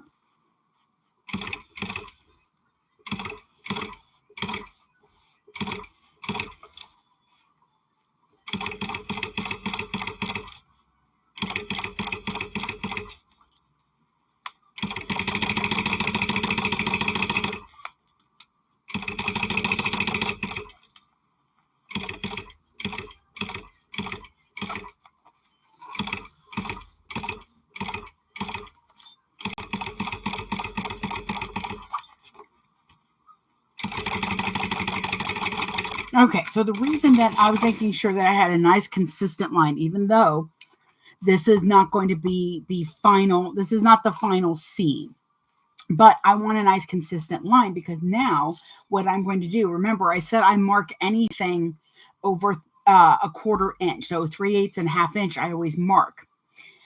I've got to do a second line of stitching anyways. Well, if you take 1/4 and you add 1/8, you get 3/8. So all I have to do, and the inside of my foot, like I can use the edge of my foot for the 1/4 inch, the inside part of my walking foot, and by the way, I have my foot completely off the pedal. Anytime you see me pointing, if my hands are this close, my foot ain't that close. Because all I know is I have sewn through a nail once.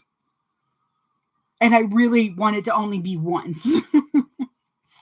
So what I'm going to do now is go along that 1/4 inch line, and I'm going to do 1/8. Now, I used to do 1/8, then 1/4 inch, but having the lines a little bit closer works better. Plus, it means that I can get more of a curve sheared with my pinking shears better. So all I do is I go up one and then back stitch just in case. And then I just follow my 1/4 inch seam all the way around at 1/8 of an inch. And now I have a 3/8 inch seam allowance. That is pretty much just about catching everything.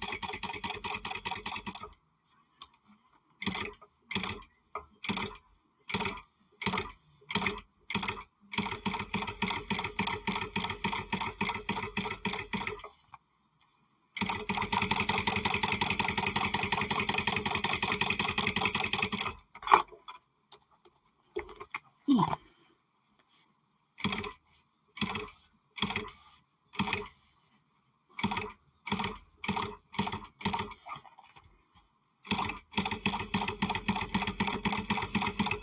Also, it'll be tempting to shorten your stitch length for the curves. You really don't want to do that. It is going to perforate it, and it is going to make those stitches show. In my experience, it has just made it worse. So just go around the curve nice and slow. Now again, pull up. And that's why I hold my hand like this. There you go. Now you can really see that.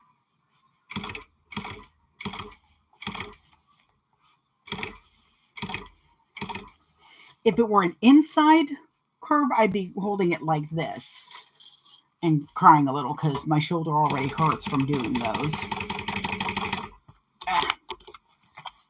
There we go.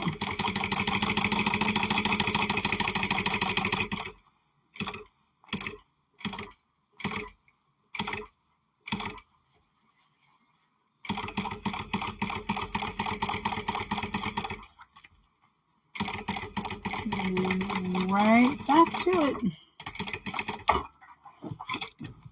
Okay, so now we have a 3/8 seam allowance that we didn't have to guess or follow a line on our machine. Ta-da! And see how nice and close they are, but not quite, but not on top of each other. That's going to help a lot. So I can take my clip off the back and release the pockets. I will need my pinking shears and then my regular scissors, my straight edge. And this is why I don't cut that corner. I just draw it on. And this way, all I have to do is follow around it. And it's one less thing I have to cut at the table. But I'm going to take my pinking shears and go around those curves. The pinking shears, the cutting and the turning are why I don't like sew all of it and then do all of this at the same time. My hands by the third one will have me crying because I do have arthritis. I just do what I can to take care of it. I've got a hand massager. I've got some really good lotions that help, and then I have pills that I take if it really starts to get bad. I also have tension gloves that I really need to keep in here and actually start wearing. Oops. All righty. Trying to decide if I want to go get the heat gun. I don't think I'll need it with this. Now I'm just going along the sides. And it's lovely having that extra line of stitching because that means that if I accidentally hit those stitches, it's not as big of a deal as if I hit the outside, my actual seam aligned stitches. I don't know why I'm cutting from that edge. Cutting from the other side so I can see all of the stitches. Oh, So this is a full vinyl way that I did this one. So the outside's vinyl as well as the inside. And the only thing not vinyl is the pockets. So I do not have any interfacing on anything on here. That is because all the vinyls that I chose to do this anyways have kind of a fluffy-ish backlining. We'll go with backlining. Ow, I bit my cheek. Oh, Isa. Okay, so I'm gonna put those away. Even though I'm gonna need these again here in a moment, I'm putting them away because I don't want to accidentally like scatter them all over the place. It really does make my brain hurt. Alrighty, so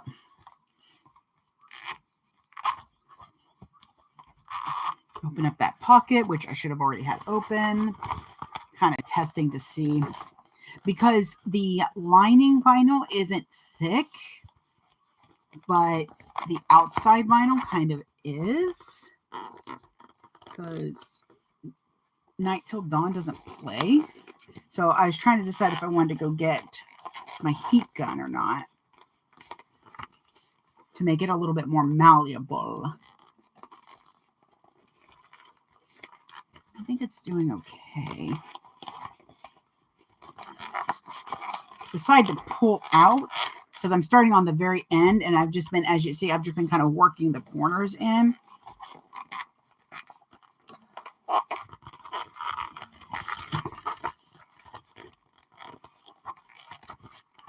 Okay.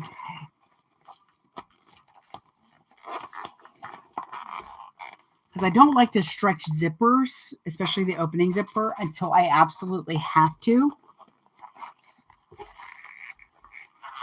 Ow. Madre de Dios, that was my nail. Oh. There we are.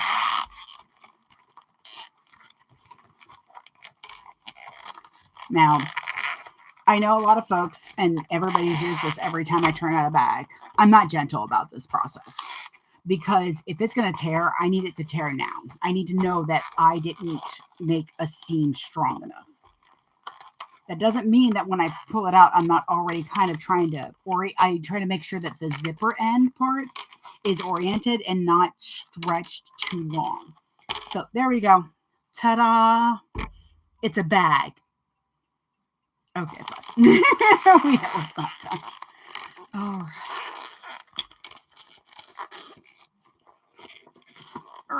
Oh, I need this. This is definitely something you want in your tools. It's a bone folder. It is a magnificent thing. It's nice and strong. And it has this wonderful tip here. So it's got a sharpish tip. And then it has a much rounder tip. Come on. Oh, another reason to put tape over your prongs isn't even just for the bag. It's for your hands. Because right here, my hand is right there against this magnet, which means if I didn't have those prongs covered, there's a good chance I would have already like scratched my knuckle or something. So protect your hands. So I'm taking the rounded part, and that's where I'm pushing.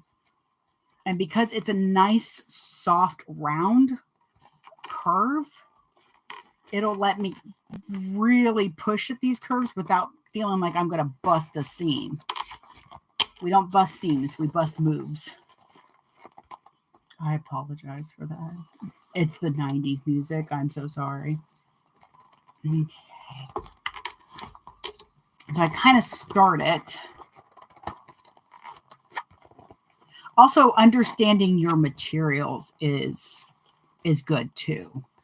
Like, I know that this inside vinyl has a bit of a stretch to it. Not a lot, but it can stretch. If it's another reason I kind of was not wanting to do the heat gun, because it's a very soft and thin glitter vinyl. It's from Joann's. And it does well on small things, definitely. I wouldn't make a whole bag out of it unless I interface the ever-loving nuts out of it. Okay, so I've got that side. Where are you at? I'm going to go ahead and push down my seams on this side real quick.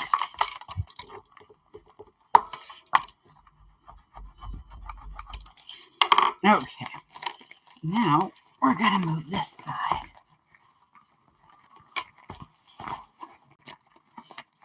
Now, because I'm working with this cross hatch vinyl, it does turn really nicely.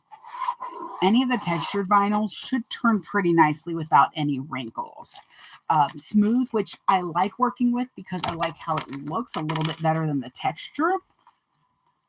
That tends to turn a little bit more like a problem child. It wants all the attention.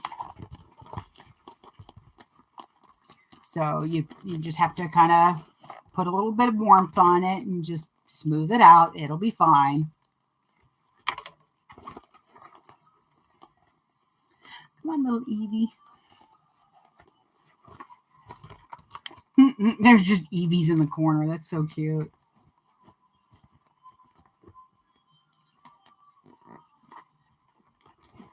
Okay. Whew. I'm going with this one. I feel like that curve is... Come on.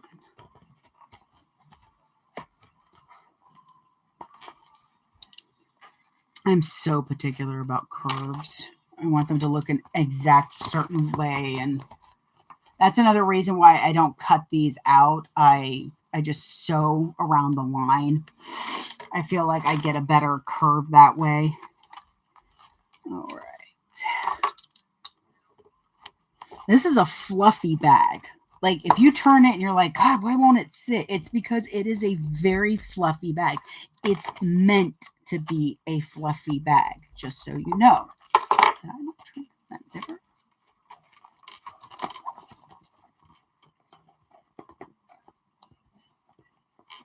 I did not. Huh. No, I did. Oh, you're still in the way, so guess what, zipper? The zipper, I don't like how much of it pushes outside here, so I'm just going to get out of the way here. There we go. Just going to kind of...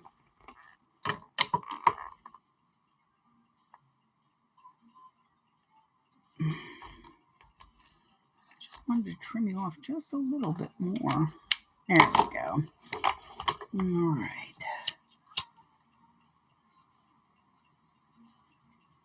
Okay, that should be good. That should feel better. But yes, this is a fluffy bag. And it's a fluffy bag because a part of you is going to be like, oh, well, it needs to be top stitched around. No, it's not meant to be top stitched around. It's right there. It's not meant to be top stitched around because when you fill up these inside pockets, it's going to poof out with it. Also, just kind of making sure that the ID pocket sits properly. But yes, so when you fill this up, it's going to poof out and accommodate more stuff in a small bag.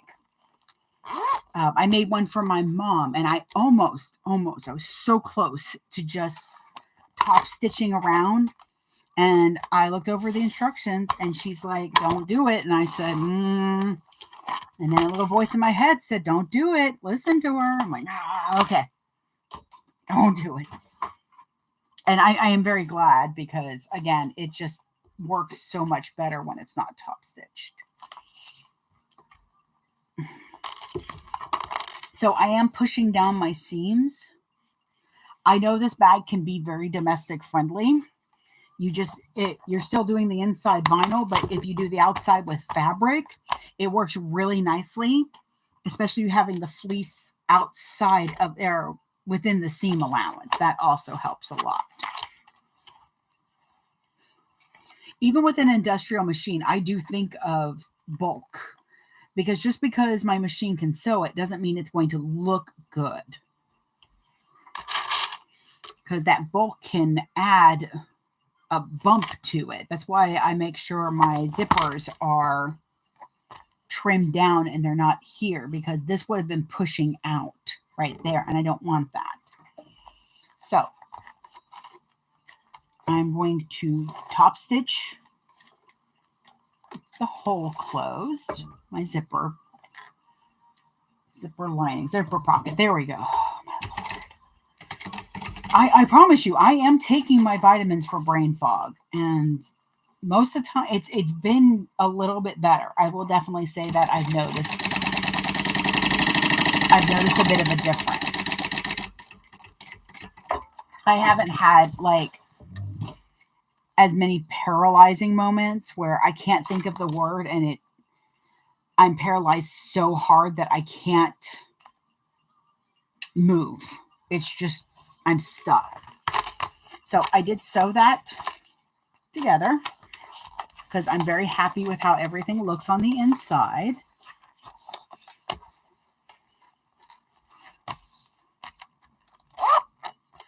And there we go.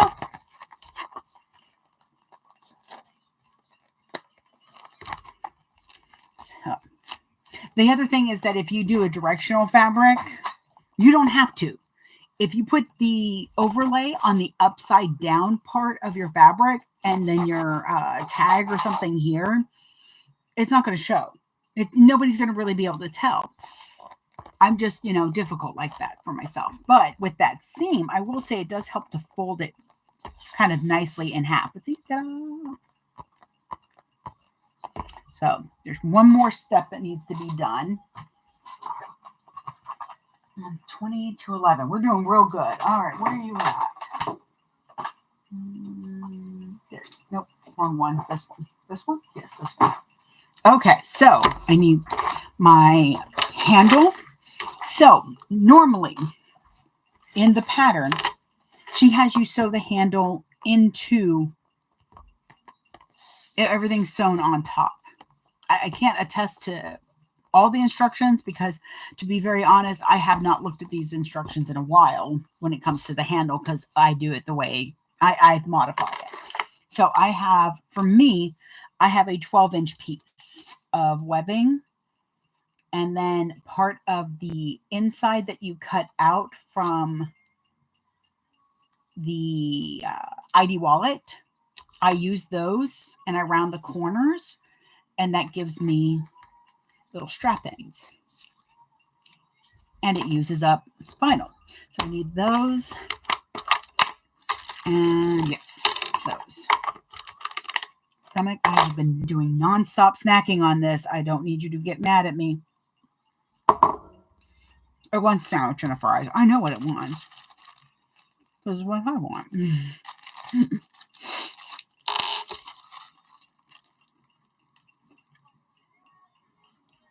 Oh.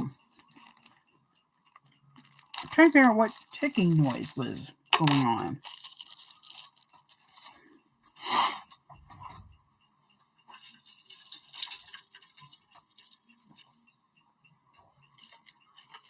Okay. Almost done with my coffee. So 2 rings and this guy. This was some testing webbing. It's okay. I don't mind it. It's just, as you can see, it's a little stiff. That's a good prom date right there. So we'll put that right there. We're going to ignore that I said that.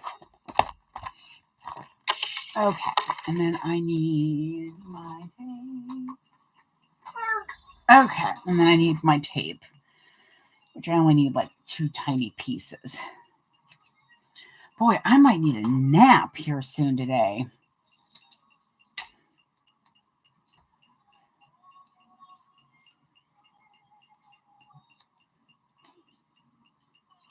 Try that, see how that works. Okay, so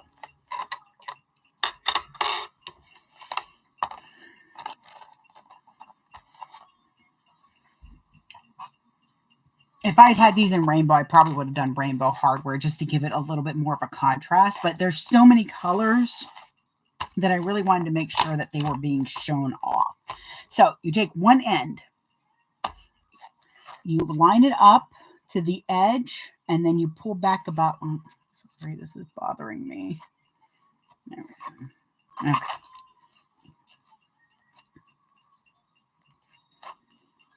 This, by the way, I don't cut at a 1 inch. I cut these at a 1 1/4, just so there's a little overhang.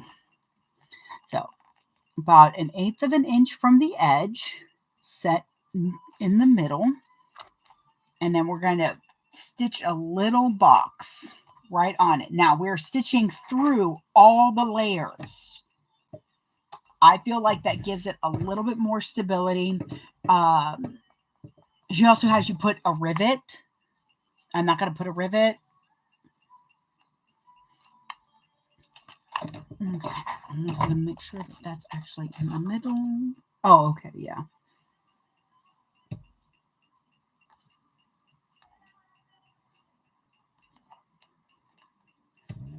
And I say 1/8 of an inch, because this way you're not sewing through the strap end, the webbing, your outside vinyl, your outside, your inside, if you have stabilizer, and the bulk. We trimmed down the bulk to help be able to place this here, but you still really don't want to sew through that. That's like another 3 layers. It's a lot of layers. Okay, so however you want to sew your little box, I go 1/8 of an inch away.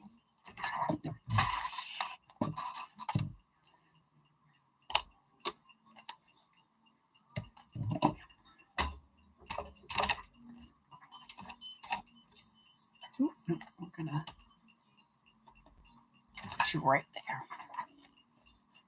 Now your webbing is going to want to shift, so you want to make sure that you are keeping an eye on how it's sitting.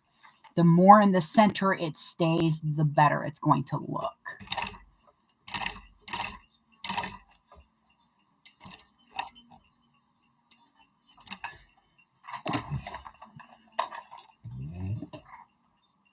Oh, I thought this was on it.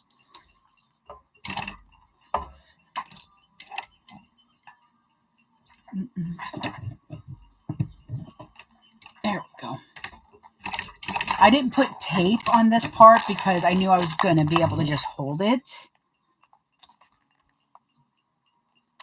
Okay, let's see. I did notice that when I was putting it all the way to the end, that the back did not look nice. So see, now I have this nice square here. You're really not going to see that much, but we know it's there. And I know how we are. So at this moment, I'm going to put on both rings, which some of the webbings will bend nicely, and I don't have to do this, but you can just take off your strap end and then put it on.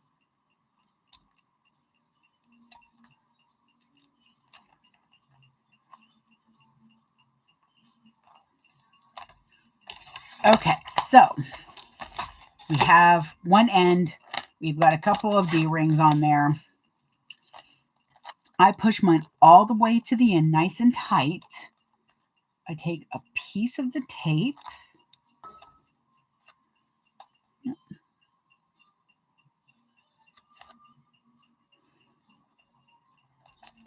I know I can sew over this tape. I know I don't have any issues. However, I can already feel a little stickiness on my needle. So it's going to need to get cleaned. But I do try to avoid sewing over a lot of tape. Okay, so let's see. Ta-da! I like it nice and tight. That way it stands up. So I'm not going to sew over here just yet. I'm going to go ahead and get both set up. This way, if I have to adjust anything, I have that chance to do so. So as you can see, it's longer, obviously. We're going to pull that up, and we're going to do just like we did on the other side. We're going to actually go ahead and find a comfortable spot.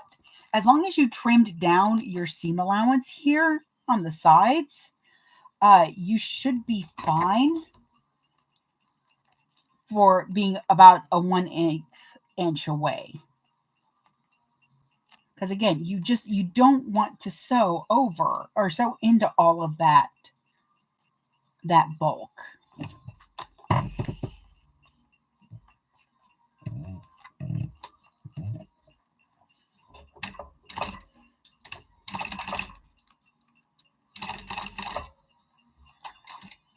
I'm not used to the fan being on, so it's like doing this ticking noise. And it's an extra noise. So I'm just not used to it. And I kind of don't like it. But I'm warm, so I need the fan on.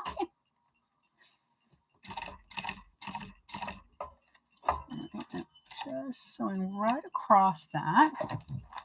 You don't have to do rounded edges on yours if you find that you want to do just like normal square edges. Go for it. If you want to do like the sonar corner where it's that cut off,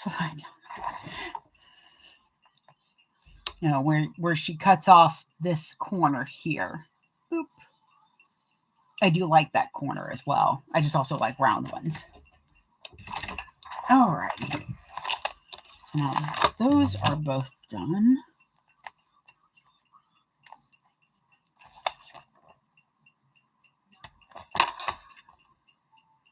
Oh, yeah. That is definitely what the problem was. One of these I did, and I was so unhappy with how the inside looked. And that's because the needle was slipping over all that bulk and not catching properly. So anytime, like sometimes a hump jumper helps with that, and adjusting how you're sewing also helps with that. All right, I just want to see something. I'll make sure. Something got folded weird on this one, and I just wanted to make sure that all my card slots work. Okay. It was just a fever dream. It's fine. All right, so get back over there. You don't belong there. All right, now I'm going to take my other little tiny piece of tape. Second D-ring.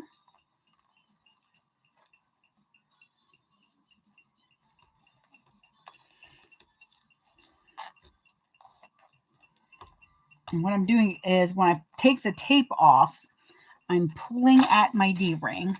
Let me make sure everybody can see that. Okay, so I'm pulling at the D-ring, and then I'm taking my nails and I'm pressing down.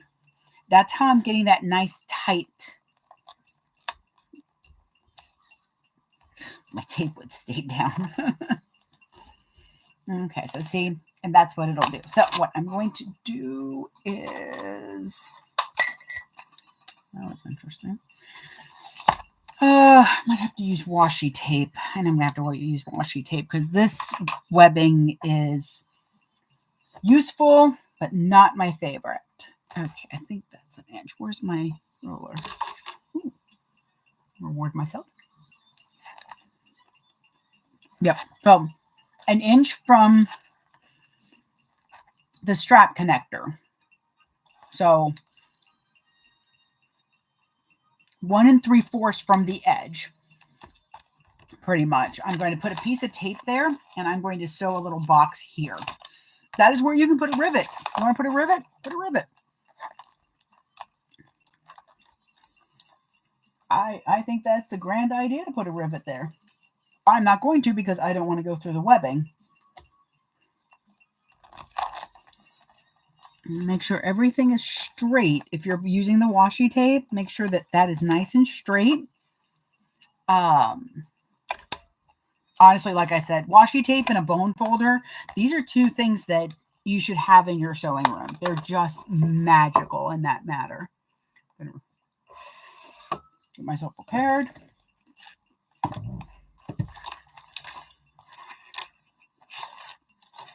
That's right. So I go as close as I can to my D-ring, and that's where I'm going to start. And then I kind of maneuver it so it stands up a little bit. There we go. There we go. Okay. Hold my threads so that they don't knot up. a little back stitch. Okay, then, like always, I'm going to back out the room. Go right next to my cape.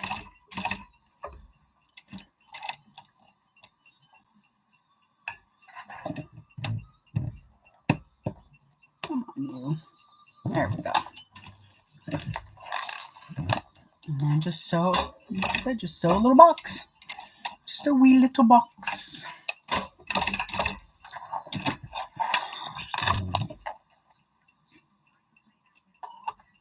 Okay. All right. Before I do all of that, because I don't want to throw my ruler away, I'm going to go ahead and get my other side done real quick. And then I'll pull my threads to the back and clip them. All right. Come on. So once again, I make sure that my D-ring's nice and tight. Put that there. Hold my threads and stitch away.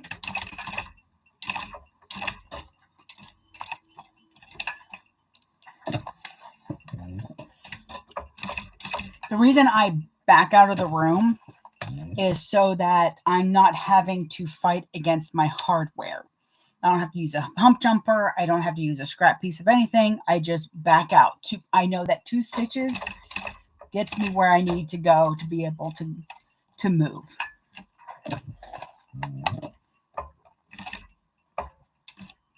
But I know that with my machine as well as my stitch length that I've chosen. So, which right now I've been using 4. I use 4 for just about everything, even my top stitching.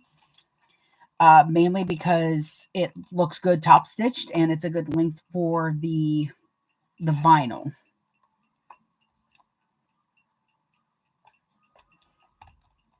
Come on, there we go.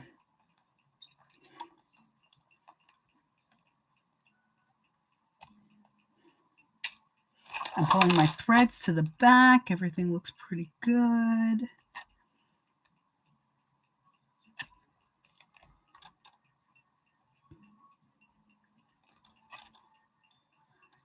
All right.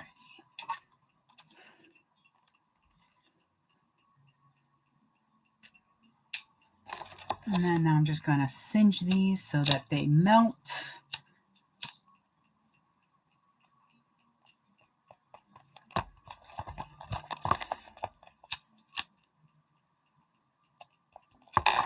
All right, so that's the inside. There's 2 little blocks. I will need that. And now we have a handle. There we go. Well, that one's done. Stay for a second. Nope, this one. Here's its.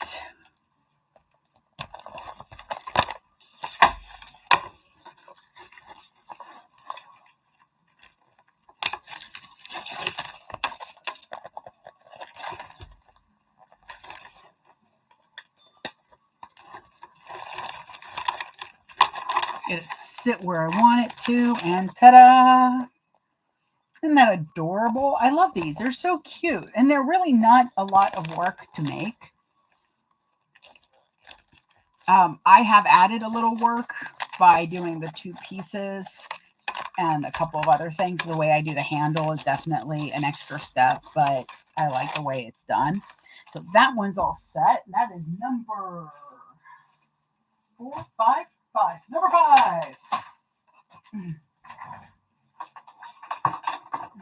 It is 11 o'clock. I might have enough time to get number 6 done too before lunch.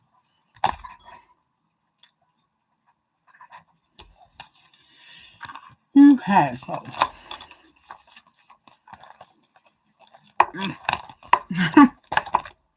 problem with strong magnets. Okay.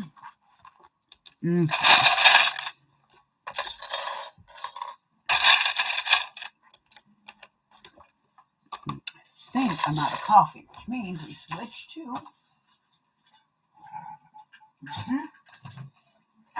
Now we switch to our watermelon infused water. Mm.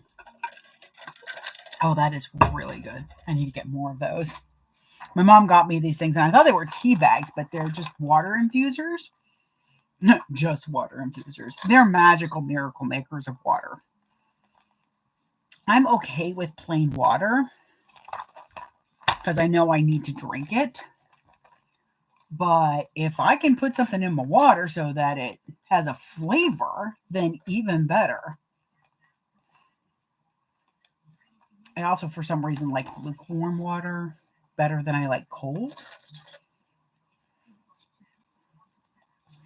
But that's just how it is sometimes. Okay, come on, you. Yeah, this one I think I'm going to end up using the heat gun. I can already feel how thick it is. And that's mainly because the vinyl from Cosmic Fabric Creations has a nice thickness. It's got a slightly fuzzy background, but lining,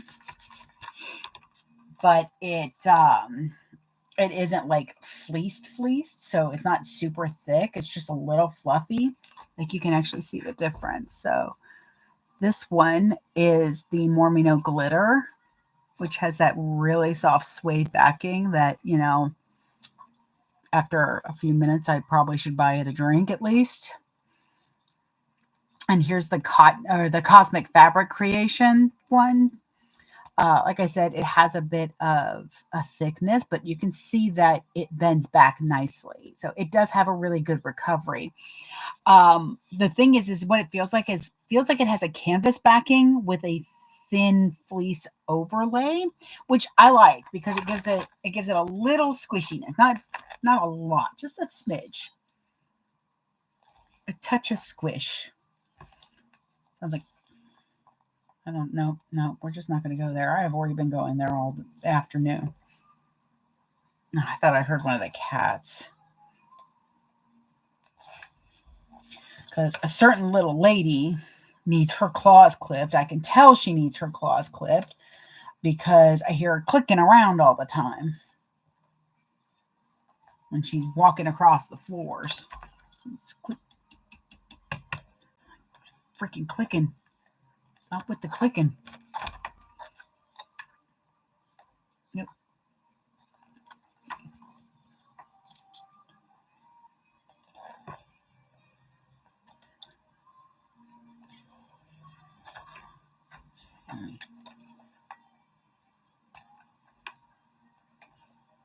Oh, yeah. My left arm and elbow are starting to get a little sore, like they might need to be popped. Oh, that is not going to pop. And I regret so much of my life right now. Okay, that hurt. Sometimes I can yank my arm and it'll pop my elbow, release some of that pressure. This was not one of those times. And it's because I'm doing a lot of this. So,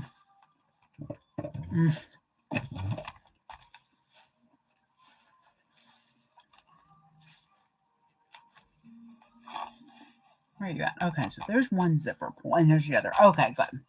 What is that? Oh, that's the...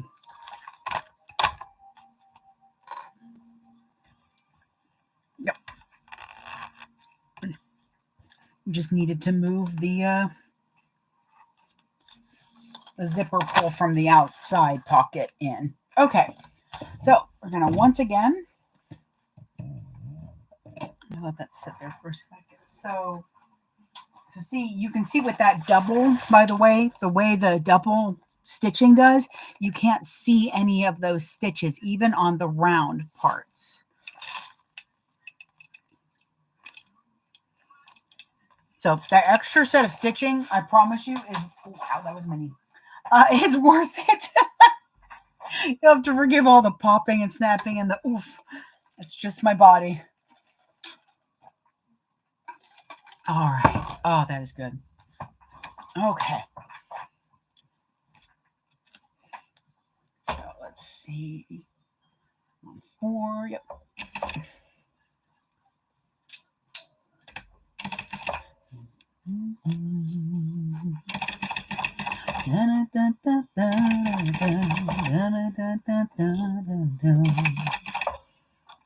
Okay. Snacks have to move.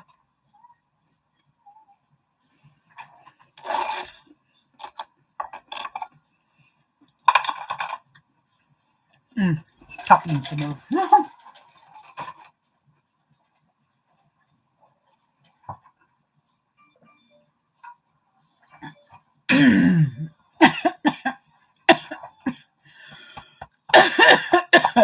Oh, God, cranberry tried to take me out. Oh, goodness. Sorry about that.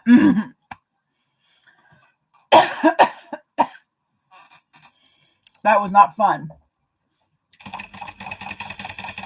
I'm okay, but good Lord, that was not fun. Okay, so flip up. And see, this is why my elbow gets bad, because of how I sew these.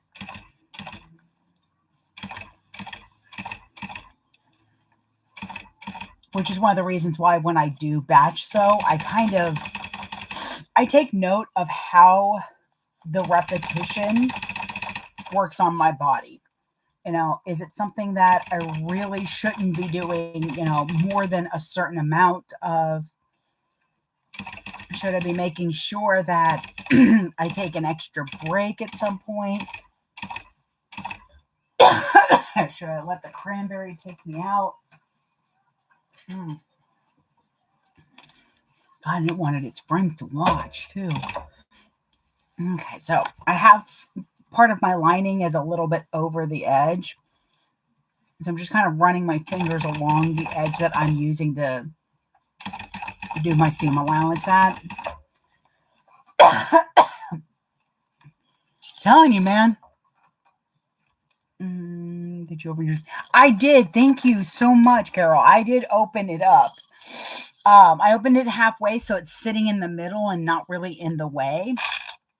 The nice thing is with that zipper tape and those pulls, it's not too difficult, had I forgotten, to open it, thankfully. It's always nice to have that reminder. Because one live, I almost forgot my zipper pull, and I looked up, and there was like 4 or 5 messages in a row. It's like, your zipper pull! Your zipper pull! It's right there! Oops.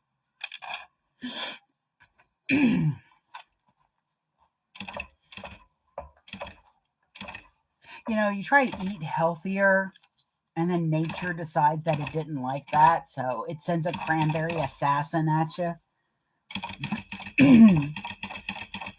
Because I swear it's still trying to get me. Okay.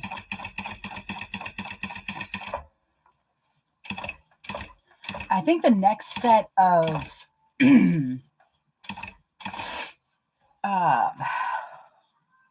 the next set of batch sewing is going to be probably the Betty Bowler. All right, so I've done my 1/4 inch all the way around. Now I'm going to go back over and do the 1/8 of inch from the 1/4 inch, which adds up to 3/8. That way I have that double line of stitching. Because the thicker the vinyl, the more it does need that extra bit, but you really don't want to sew over the same line. All right.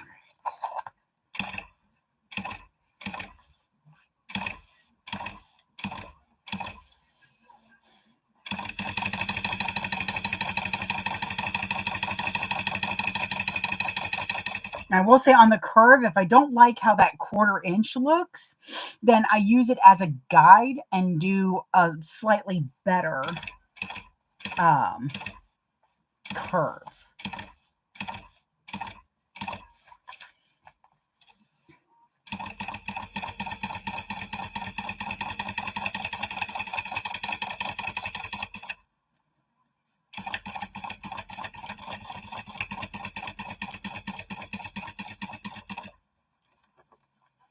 We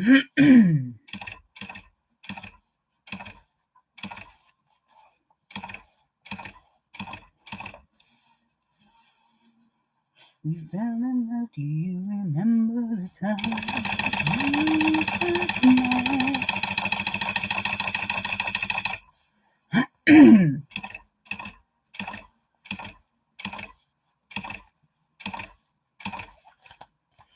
Oh yeah, these curves are looking nice.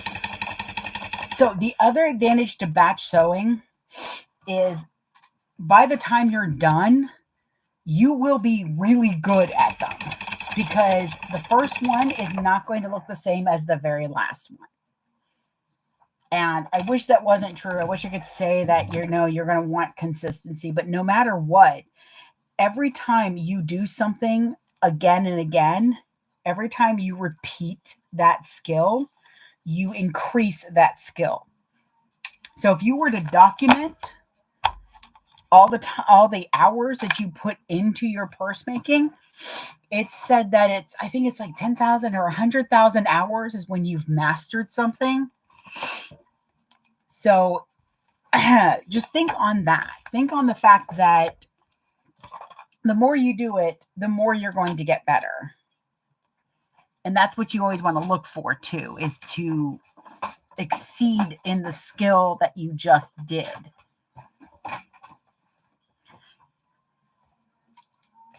Because I don't believe that practice makes perfect. I believe that practice makes progress. Perfection is not, I don't like that word. I don't like that word at all. Antiquated notion that was given to us to keep us busy. So I'm taking my pinking shears and I'm going along my curves, carefully not to snip my stitches.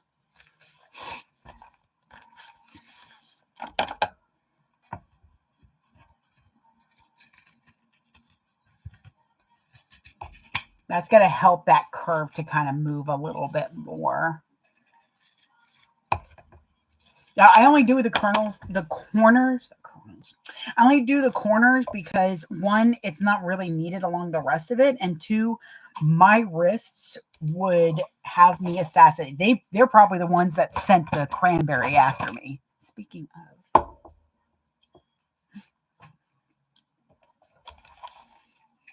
But with regular straight edge, I'm going to go along and cut this down.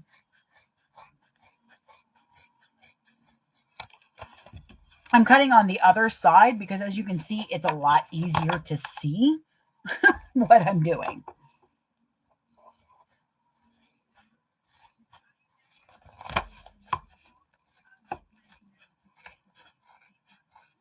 Now, the fun thing is I can see that some of my stitches aren't like right next to the 1/4 inch, but I know measuring it, the outer would be 3/8 still, because the 1/4 inch just gives my eyes a chance to go, okay, that's a 1/4 inch, so this must be 1/8 of an inch or 3/8 of an inch. But that's also from practice.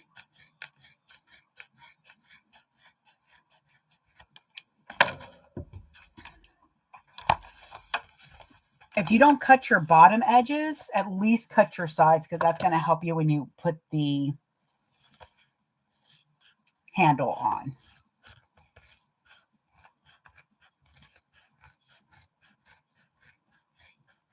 I was thinking of doing something a little bit different with the ones I'm doing for Dragon Con, the carpet style ones. I have these little hooks. I got them for the Alice bag, but I don't know if I'm going to do those. I didn't get a lot of interest in them, so I'll keep those as a custom order type bag. But it screws into the top, so I would be able to use that instead of the D-rings. And I'm thinking I like the thought of that, which they're in the bin because I have 10 of those cut out.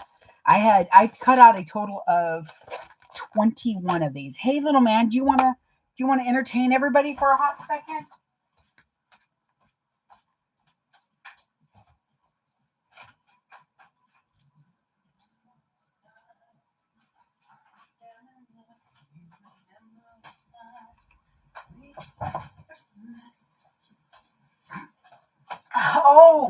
so you're going to sew now.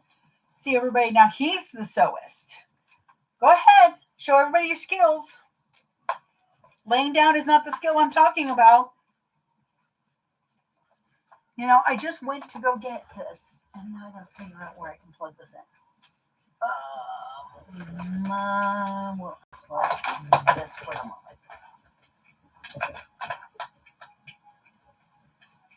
I'm still here. I'm just getting the heat gun. All right. Hey, you. Hey, my little tubby terror.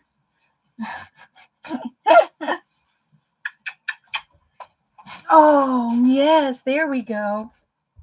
Oh, Papoose style. Now he sews. No. Leave the little hedgehog. Hi. Oh. I love him so much. Look at my son. Pride is not the word I'm looking for. He's tubby so. I love him so much. He's my favorite thing. He's pouring up a storm. Look at him. Look at his little capybara face. Yeah. You know, you're the reason I get any likes on here. Okay. His tail's starting to go a little weird, which means he's done with mommy's nonsense. He can only take so much, and he takes a lot more than his sister. Yep. Love those text messages. Okay, so I've got that trimmed. Oh, I will need those in a moment. So I'm going to temp this. You get one of those hair dryer things that holds the hair dryer so that you can have it on.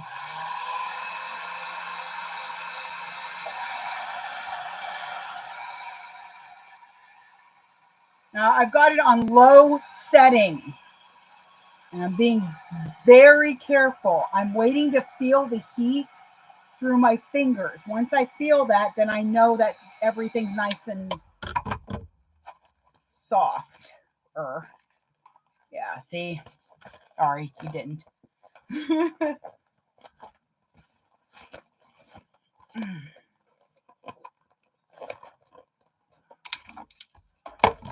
I'm just going to do this. We'll see how well that works.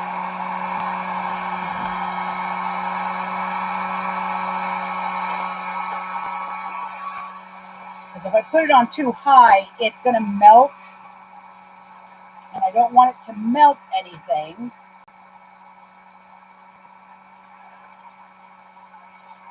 I also have to be very careful that I'm not getting the magnets too warm either. I may or may not have a tiny scar where a very warm magnet left its mark. That should be good. Yeah, there we go. The biggest problem is that it cools pretty quickly.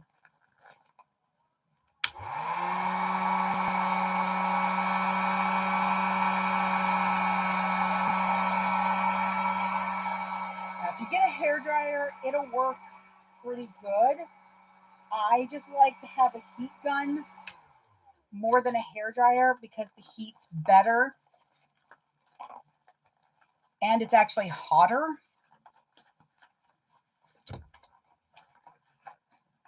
And they're really not that expensive. Okay, come on, you. Yeah, you know you did something right when you can tug the lining to get it out of there. Come on. There we go. Like I said, my main thing is as soon as I can, I relax the ends of the zipper where I'm turning. So I get that right away. Okay. Now this is definitely where I have to be careful when I'm warming it up because the magnets heat up. It's metal.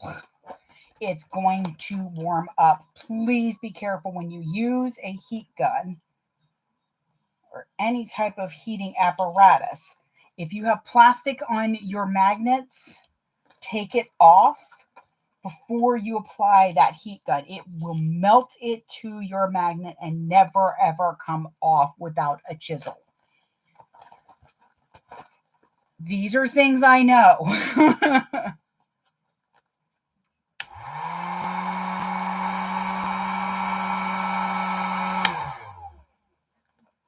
But using a heat gun and gently heating your vinyl, especially on an all vinyl project like this, helps turn those corners really nicely.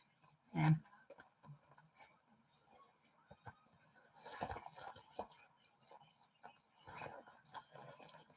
But again, with this, please make sure you are not heating up your magnet too long. If you are heating up the magnet, make sure that when you go to do the corner, that you are not touching that magnet. I didn't worry about it on the other bag because it had a nice thin vinyl for the inside. It had a thinner vinyl. So I wasn't concerned with having to really fight with those corners like I am a little bit here. So I am working this bend and snap. Because see, this is fighting me. This corner right here, it is stuck. So what I'm going to do is move that out of the way. Oh, so I'm going to warm this area, not the area with the magnet, this area.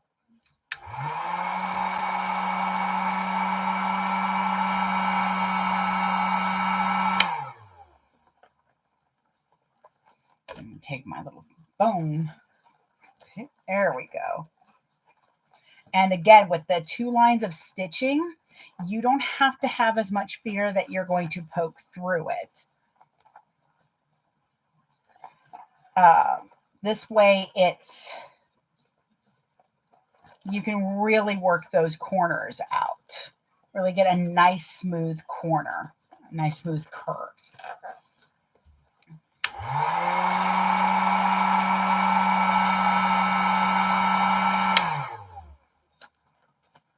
Try to avoid that magnet. Okay,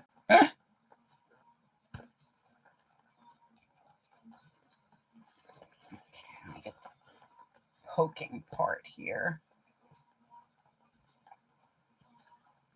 Now remember, you've also got 2 sides of the seam. So you have the seam that's in this side and the seam that's in this side. Because when you have it folded over, when it's sewn, you should be able to run it along the inside closest to the inside and then closest to the other side. Sometimes that helps it as well too, to get that curve to sit where you want it.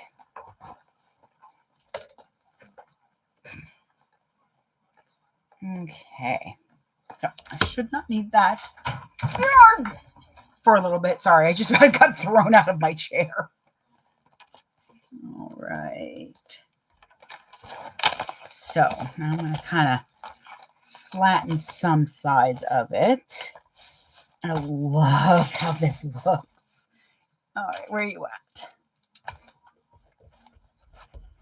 Take joy in your makes. Now, when you stop and look at it, take a moment to think, 1, I made this. 2, this looks good. You don't just need other people to tell you that your stuff looks good. I mean, believe me, it's nice. That validation is top notch. But you also need to acknowledge when you do well. So the first time you make a pattern, take a picture of it and keep it like for memories or something. Post it on Instagram or that. That way you can look at it when you've done your 20th or your 25th one and look at how much you've improved. I'm taking, these are actually glass working things, but everybody uses them as well for key fobs, but they're also great for squishing seams, which is what I'm going to do here. Make sure you get the ones that have this nice thick glue silicone thing, because that does keep it from marking your vinyl. There we go. So now those are squished. I'm going to put that up, that up. Look at how pretty it is. I'm used to having to burp it because air will go in and out of cotton, but with waterproof canvas, it won't do the same thing. So if you don't burp it, then it kind of just stays poofed like this. Like once you sew up the hole in waterproof canvas, it's kind of hard to get all that air out. Yeah, they're wonderful. If you look up key fob tool, it usually pops up. I got mine, I want to say it was either Michael's or Joann's. And I looked in the glass area. So if you look in the glass department of any of your craft stores, they should be there. And I think that's one of the reasons why I got the ones that were for glass, because they have that real thick silicone on them. I mean, you probably could just put glue on it. Where are you going? It looked like it was going to go off the pocket for a moment there.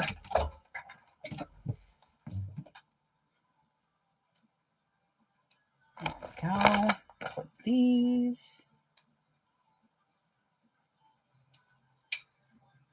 Oh, inside you go. One more thing to do, and this one will be done.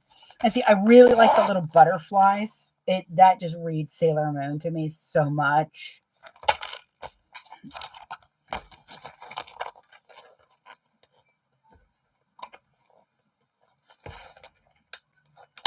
Oh, there we go. Where are you going? Just kind of making sure that everything folds nicely. I've been tempted to put my zippers where one goes up and one goes the other way.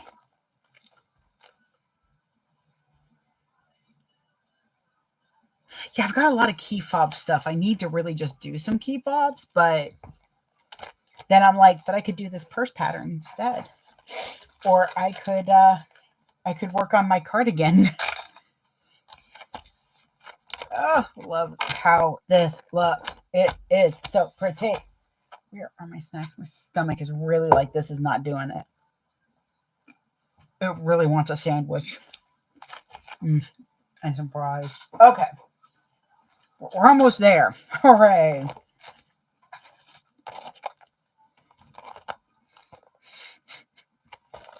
I hope y'all didn't hear that growl. It was really, really loud.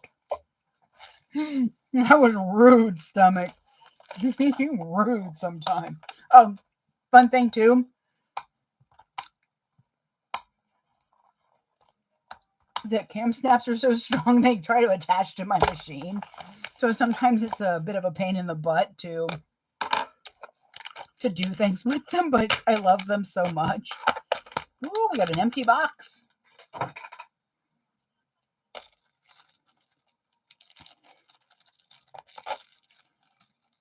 So I do save these little bags. I need to send them to somebody because it hurts me to throw them away.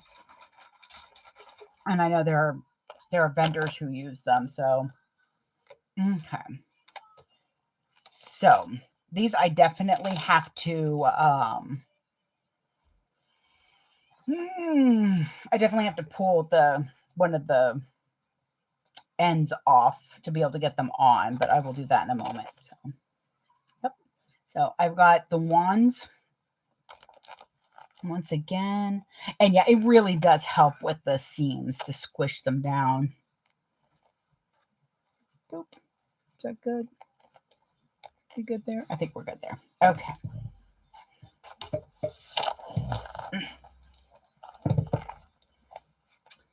No, I said here.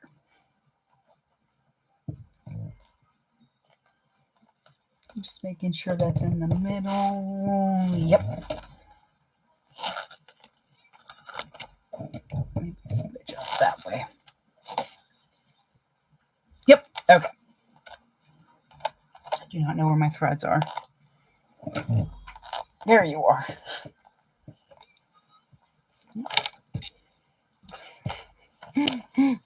Sorry, if you don't hold those threads on an industrial, they will nest. And from what I've been told with folks with cylinder machines, you want to do the same thing. Like you have to really hold them really well. So it's a good idea to make sure you get used to doing that anyways. Hey, sweetheart. How are you? I got a sassy pants machine right now. What you doing there, buddy? Alex, one of the fairies took my flippin' bobbin. I dropped it earlier and now it's just gone. I don't know why. Why did they take my stuff? Come on, you.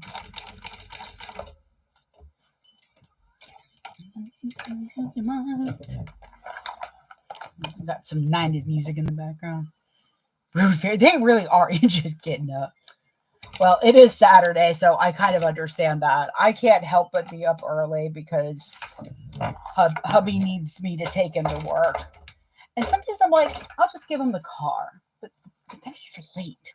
And the days I give him the car, he I get like an urge for like Fazoli's or some nonsense. This pattern is from, oh, it's only 8:30 there. Goodness. This pattern is the Bend and Snap from Lynn's Handmade. It's so adorable. It's got a couple modifications. Like I do a 2-piece outside shell so that I don't have anything upside down because it bothers me. I usually do it with fabric too, but I've got like a lot of vinyl I need to use. I've been told I'm not allowed to buy much more without pre-orders are okay, but I got to kind of use what I got to. And I do the handle differently than she has you do it. Only 8:30. That's not too bad. I mean, oh, you on the other side because it's like almost 12:30 here, so you all the way over there. I've been wanting to come back out to California to visit.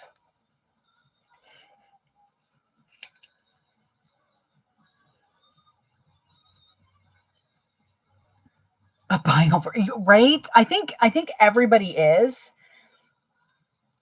and it's almost like everybody in the fabric community's kind of feeling that. So it's also hard on the fabric sellers too because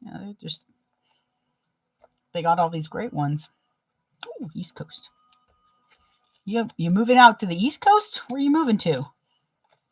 Because little Caroline Stitches already wants me to move out there, which I'm okay with that. I don't mind. We can sit and have coffee in the morning. I mean, mine's going to be iced because I'm weird like that. Oh, drink.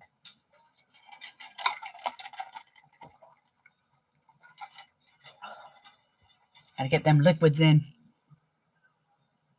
Ohio? I lived in Ohio for a little bit. I lived in Vandalia. It's about half an hour or so from Columbus maybe? Or Cincinnati. Columbus. I want to say I don't know. I have no memory skills anymore. Oh, New York. Yes, where is everybody from? Because I'm down in Georgia. Which is why if I wasn't in Dragon Con, I would cry because it's really the only way I can go. I got my email yesterday. I'm in. I mean, I was in the last 5 years, but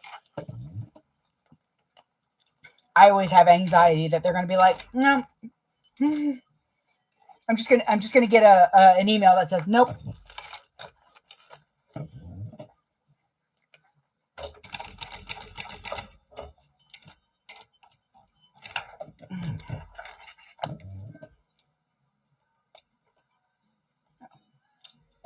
this right. Okay, that's fine.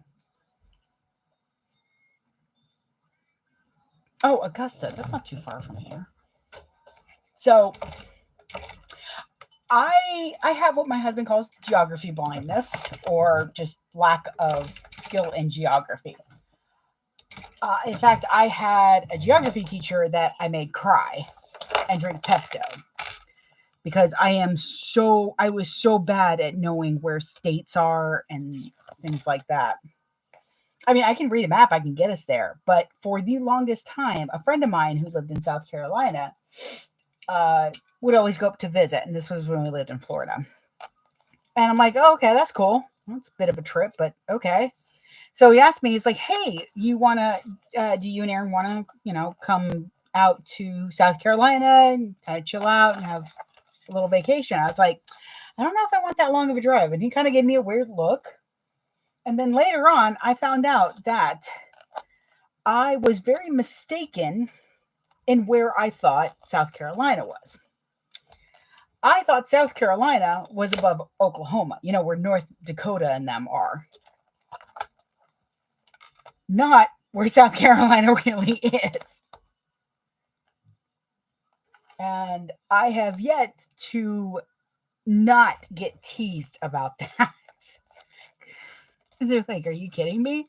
I'm like, listen, literally, my geography teacher in 8th grade had a drawer full of Pepto-Bismol to just sit there and glug every time he asked me a question. I am not good with geography. I can get where I need to go. I have great directional sense.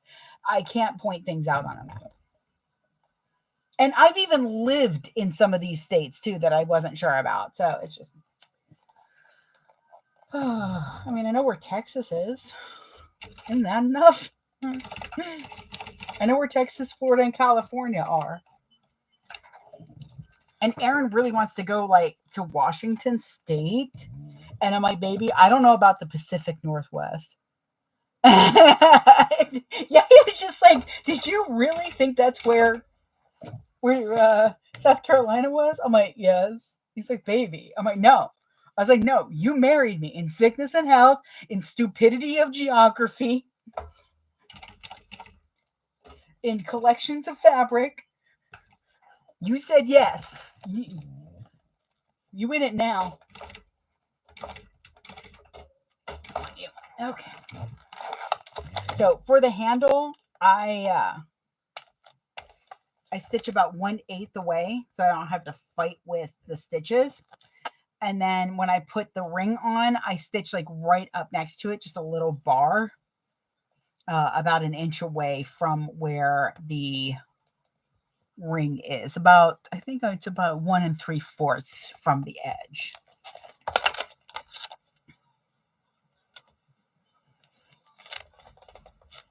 Oh my Lord. The station is playing Naughty by Nature's OPP. I do not know what to do with my life right now. Come on, dude.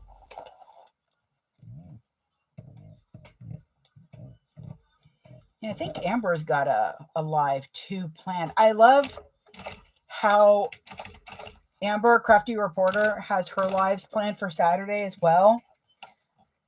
But they're right after mine end. Enjoy the OPP. They played Too Legit to Quit earlier. It's a 90s station. So it's just flashing me back to high school, and I don't need it to.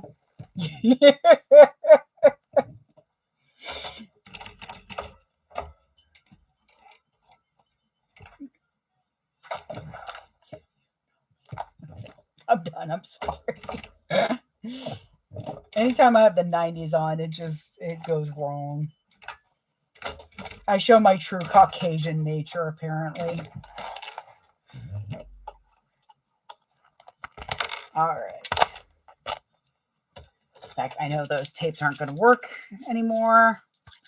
I know how long washi tape works. So Amber, I think, has one, which is perfect because hers, she said, starts at 12. So on Wednesdays, I usually only go till about 11 my time. Come on, you. I'm just pulling my threads to the back so that when I melt them, they're not up front. You done with OPP? You done with OPP?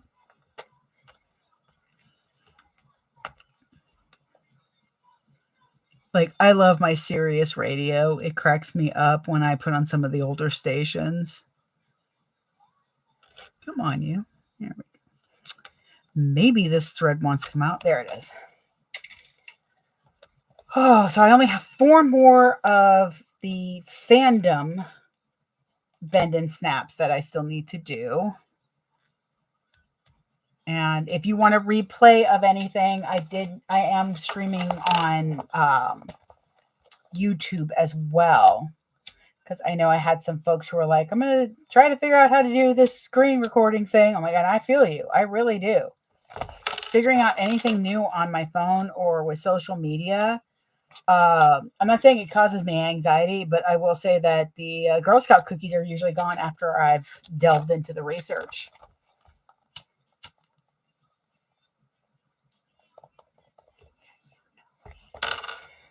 All right. Shut up. You're beautiful. All right. Stay. Oh, that'd be nice. What am I doing? I'm so lost. Here we go. I'm like, wait, what was I supposed to be doing? All right. Boop. And boop. So, ta-da! I love the contrast of the dark webbing on all the light colors. Because see, it's got their wands on it. And then their bows on top. I just love it. It's so pretty. All right. That is number, I don't remember now. 1, 2, 3, 4, 5. That is number 6. Because I can math. Then I might have more than 1, 2, 3, 4, 5, 6. So actually, I should have another 5 because I cut out 11. Let me see. Okay. Because I will need to switch out my thread. Stay there for a minute. Okay, so who do I have in here still? I have a Beetlejuice.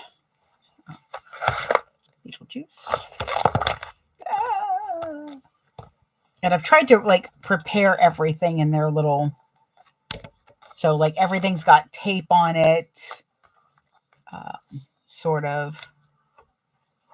And then I've even got the tape on all the card slots. So that's the Beetlejuice. One more time and he'll be here.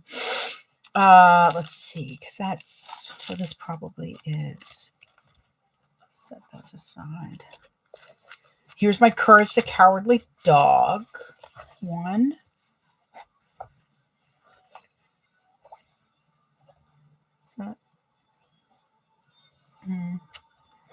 I might be missing some, but I want to do purple thread with Courage. Oh, well, this is, Joanne's had this pre-cut stuff that was reusable bag material, and it does really well because see, it keeps a crease nicely. However, I know Lynn says that she uses Lawnscape fabric. And for like $30 at Sam's, they have this huge, ginormous roll that I've been thinking of grabbing because I've been doing a lot of recessed stuff lately. Did I miscount at some point? I must have miscounted. Let me pull this out. So that's my Star Trek one. Oh, I guess I did I thought I did 11, but maybe not. Because 1, 2, 3, 4. Yeah, I guess I only got out 10. Whatever. Okay, and then I've got Addams Family. So I was thinking Addams Family And Courage would look really good with a purple thread. I don't know if I'd be able to get away with a bright green thread for the Star Trek one. See, probably going to want to do like a yellow.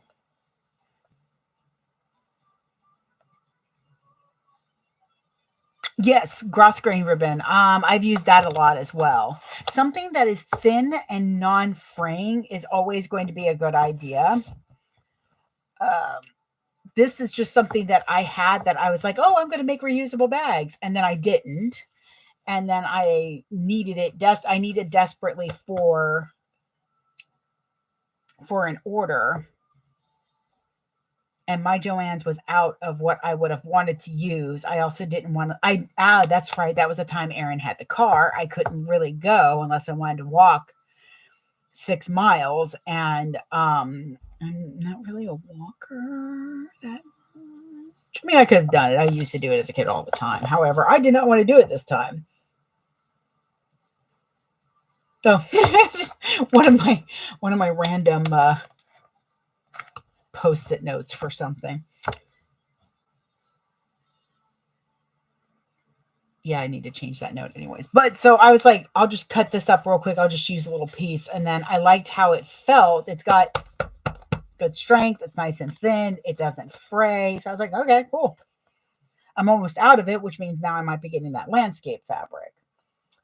I will think on Beetlejuice and Star Trek. Because see, I don't think the red. Do you think red would look okay on the Beetlejuice or the Star Trek? Because the Star Trek I designed, it needs to be updated because I got more because I call it the ladies who trek, because there's not enough fabric out there with my ladies on it, so I needed something, so I made it. This is from Spookaboo. I don't remember where the Addams Family one is from. I only wish it was a little bit bigger, but it's that like Haunted Mansion style. Where did you want them to die? I mean, my husband wants to do a Star Trek role-playing game where we're all red shirts. And I'm like, so how many characters are we making up for each game? Because, red shirts. He's like, yeah, I know. He's like, I thought it would be funny. I'm like, you are a sick, twisted bastard sometimes. And then this is my Courage that I drew all the characters for. Because I needed Courage fabric. Nightmare Before Stitches had these really, really cute zipper pulls. Now let me take it out of the bag because I know I'm going to be using this for the outside.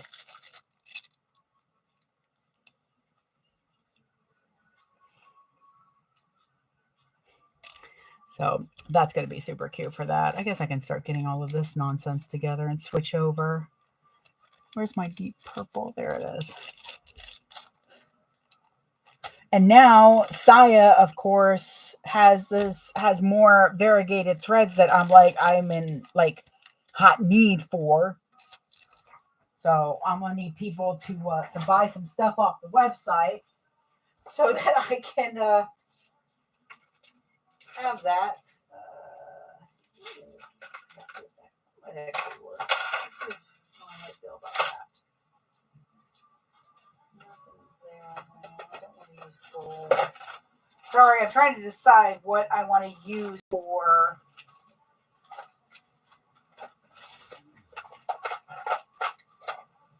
I don't remember if I had any in there. I'm trying to decide what I want to use for the zipper pull for Addams Family. Because I've got this one. Even though it's more of a Wednesday thing, she's still on there. So that's a maybe. I have had absolutely no problems with her variegated thread or with any of the threads I've gotten. They run really nicely. I do notice that I do work a little more with my tension. Like I have to kind of loosen it just a smidge whenever I put the rainbow on, but that could be my machine. But it's not something that makes it harder to work with per se. It just means that, oh, I've got the rainbow. Click one way. Oh, I forgot I had some star. I don't know if I want the rainbow. I think I have some other, but I've got some Star Trek emblems that I can use. I just have to decide for them if I want rainbow or not. Oh, I love this song. I didn't mean to call you that. Oh, I did have a rainbow one. Said what you threw at me. Ooh, okay, that's him. I'm just looking through and seeing if I have anything that... See, I need to get some really good labyrinth fabric because I've got the door knockers too. I need to get some more Never Ending Story because I have those. Nightmare Before Stitches got me, man. They got me good this last one time. Because I got Never Ending Story, the Diablo, the Door Knockers. And I got this really cool like lock for whatever bag my sister-in-law wants for her labyrinth bag. That's going to be really cool. No, keep those. Okay, so far I'm looking at this to go with Adam's family. Arg. Did I? Oh, there's one over there. I'm like, wait, I'm missing a... Because I think that's nickel over there. Do I have anything? Oh, that's gold. I don't want to use gold, really.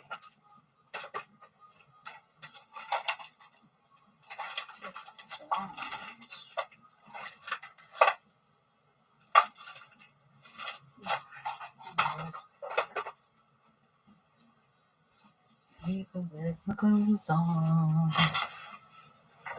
Okay, so that one works and that one. Oh, here we are. I was like, I thought I brought over the nickel, but I wasn't sure. Like, I ended up getting one from So Magical. It's so cute. I just don't know what I'm going to put it on. I have little possums for when I finally make my dream possum bag. Oh, I can't wait for that. That's going to be so cute. Yes. Oh, good. I didn't want to do rainbow with the Star Trek that I have, but I got nickel, so that'll work for that one. Put that over there. Hopefully I'll remember. So, oh no, do not tell me that. Shucks. Well, this would have almost been perfect, but it's Elvira, not, oh my God, my mind is blanking. Morticia. Oh my God. Oof, I would have had some friends calling me going, what is wrong with you? You know her name. I know.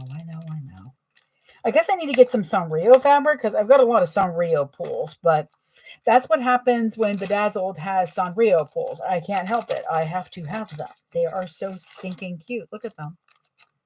Look at that. Look at how cute he is. Oh, it's in my hand. The Ratatouille and dice. So the question is, fancy pool or window? Oh God, the Kurumi pools. Yes, I think I have Kurumi. Her stuff is so cute. I absolutely adore. There's Melody. There she is. Yep. She's even sticking out her tongue. It's so cute. Yeah, she's got, they are so stinking cute, and I love her quality. She's got them in different, I got a variety pack because I love them all. They're so adorable. And then I've got some random Grogus in here. The only problem I have with the Grogus is they're so small. They're much smaller than I thought they were going to be. Oh, dang it, Kit. Bedazzled. She has a lot of really, really good. I love all her hardware in that. It's so nice. It's bedazzled, like, the bedazzlers. Oh God, I'm dating myself again. I need to stop. All right. Let me see. I want to do rainbow black. Madre de Dios. Ooh, that would be nice. And see, I think this purple zipper tape will actually look really nice on both of them. Because I have to plan everything out because my hardware is dwindling a little bit. And that happens whenever I start to get ready for a convention. And I use all gold hardware for my carpet royalty stuff. So I kind of have to shy away from using gold hardware, gold finish on anything else.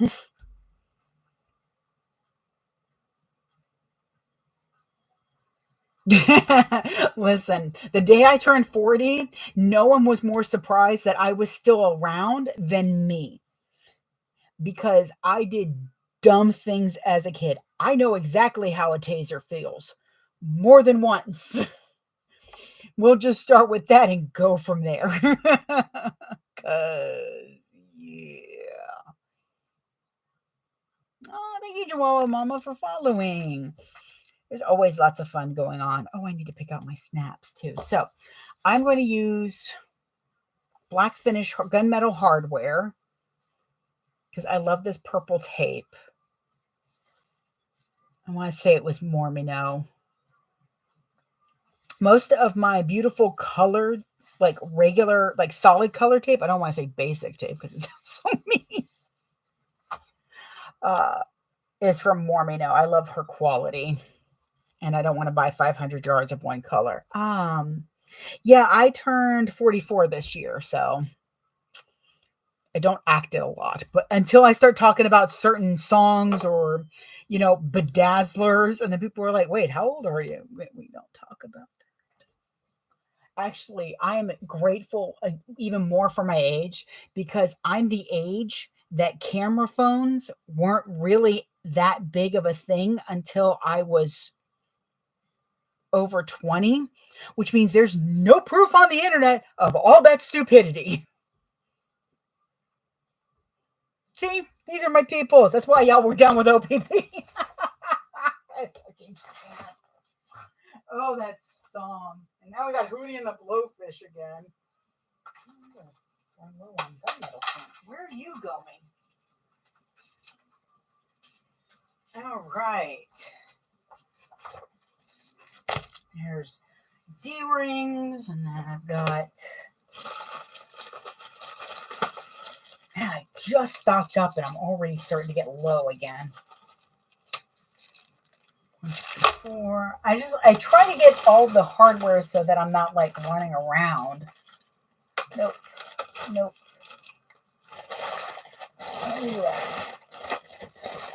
Come on, I know I still have sliders.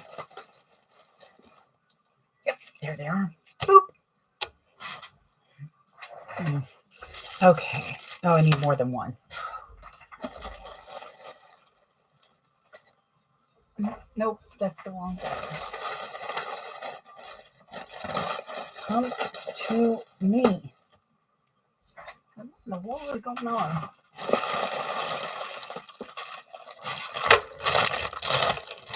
There you are.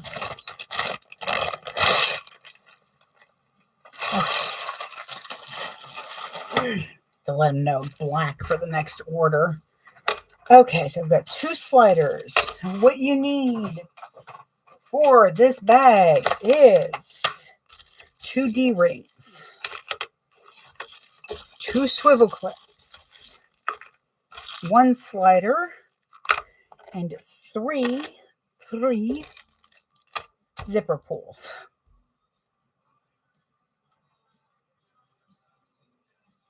No stinking way! That is so cool! Oh, and thank you, Bear. Birthday. Yeah, I got to see cats and have cake for my birthday and my friend's birthday. So, you know, cats and cake. I'm fine with that. I won't argue against cats and cake.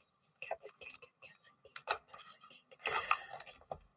Oh, maybe that's why I don't understand some of the memes that happen, or some of these videos that oh God, here we go. The kids go crazy for. Aaron likes putting the word the, especially when we're at the convention and he sees teenagers with their parents. He'll say stuff like it's the sus. And are you on the Facebook? He puts the in front of it. And just watching them cringe is hilarious. Because they're like, you sound so old. I'm like, I am old. Get over it. It'll be fine.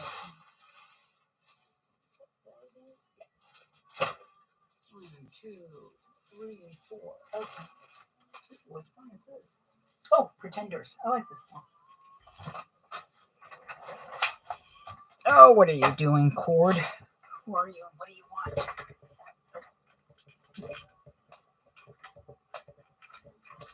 Oh, hang on. I gotta unplug the dang. What did I unplug? I feel like I unplugged something I wasn't supposed to. Oh, well, we'll find out in a minute.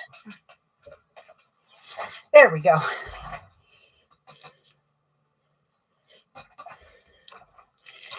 All right. I did not grab enough pulls. That's okay. I'll go grab those in a minute. All right. So then 3 pulls for each of those. Snaps. Snap.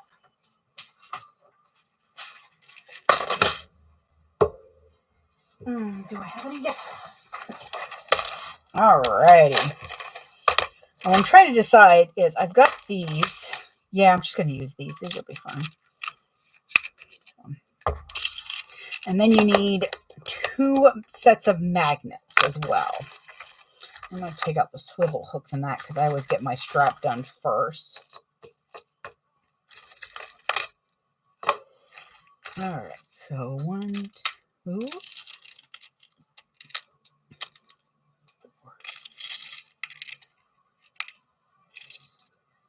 2, 3, 4.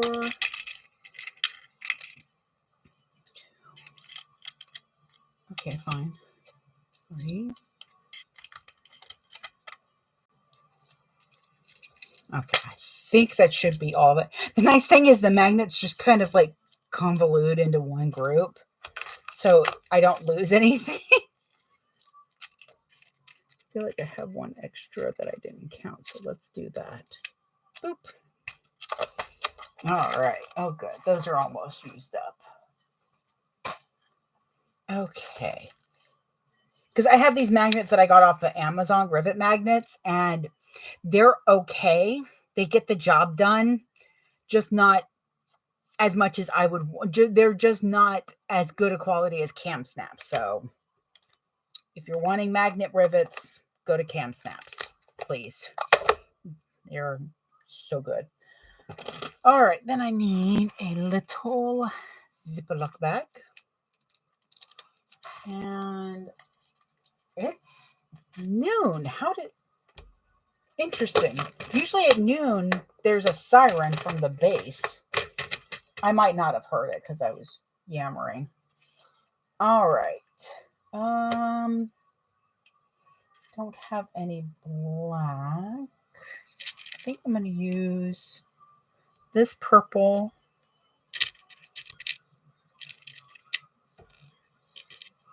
Yeah, I'm going to use this purple for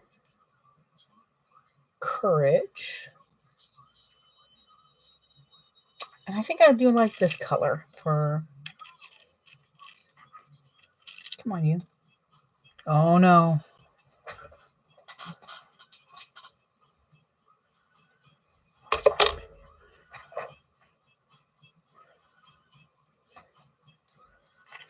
They are. And they are wonderful. One time, my package just like... And I let them know, hey, let me know how I need to, what information I need to give my post office. And I also need to put in an order because I really needed those rose gold magnets, like ASAP. I was against the clock and I really wanted to get, oh, I don't need that one though. And I really wanted to get them shipped out. And I was like, let me know how much it would be to it, if I can ship them next day. I got an email that said, we'll take care of the claim. Let me know your order number. And then 2 days later, I had them. Like, they had just taken care of it. And this was even before the route stuff. This was, God, 4 or 5 years ago. And the fact that they just took care of it for me was just, I was floored. I love working with them, and I love working with Wawak. Wawak likes when I take pictures of the kitty cats in their in the boxes. Oh, I have an iPad somewhere around here that'll tell me what is dinging.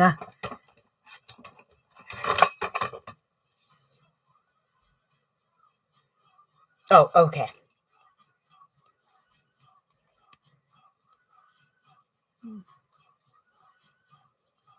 No, stop it.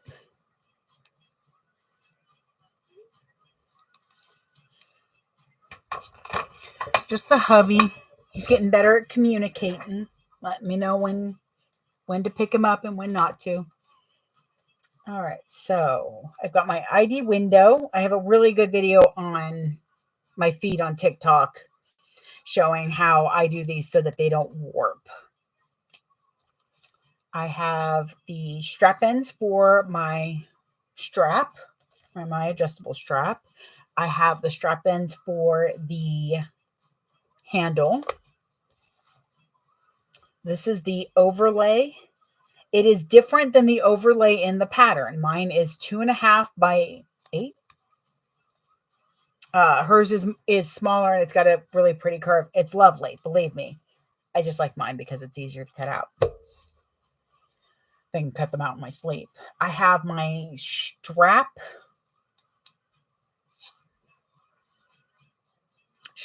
or my snap strap. There we go. This is outside fabric. And I guess I'm going to have to steal some of this one. We'll put the balloon animals in there. That'll work. Okay. Then I have 4 linings for the inside and 2 for the outside, which I cut all my linings at the wrong shorter thing. So I was like, a lot of people, I don't have a maker. I have a Cricut Air, and we are not friends. I may have pushed it off the cutting table at one point. In my defense, I was tripping over the cat, but I might have also let it fall. So that's so me and the Cricut are not friends. However, I am thinking of getting a Cricut maker because I have heard that it's easier to cut with that. Hey, Charlie. Come on. It's easier to cut because it's got the rotary blade. Boop. There's a Charlie. I love you too. Yes. Are you my union manager? Are you making sure that I... Are you literally just going to lay on my... I hope y'all can see this. He is laying all up in my stuff and purring about it. Really? Yeah, the software, the Cricut software makes my head twitch. I've got a friend who has a Brother Cut and Scan, and she really likes that one. And then I have a... Yes, sir. Can I assist you? You are ridiculous. And I have someone who does earrings. She does it with shrink plastic. They're so cute. See Pixie. You should definitely look her up. She's got the cutest earrings. But and she has those little things that you put in your Crocs too. Yeah, he is all all up in my area. I think I wouldn't be so at him right now if it wasn't for the fact that he is purring. He is proud of himself. He is falling asleep. You have some schmutz in your eye. You're okay. What you twitching for, huh? You got some schmutz in your eyes. Let me get the schmutz out. There you go. No more schmutz for you. Oh, but Sea Pixie uses the new Siser, Siser, and she loves that thing. Like that is her baby. She says it works so nicely. She doesn't have to do as much work to get the you are ridiculous. To get everything together. So I'm like, maybe that's the one I get. What you looking at there, buddy? Nothing. You're looking at nothing. Well, that's not getting put up right away because I can't really get to it. All right, so definitely. Did I say red? No. What am I doing? What am I doing with my life? I don't know what I'm doing with my life anymore. Okay. Well, that's just going to stay there. I'm going to have to see if I can reach it. Okay. Aha. Maybe. Nope. Madre de Dios, let go. Okay. No, that is my chair. You see how long he is?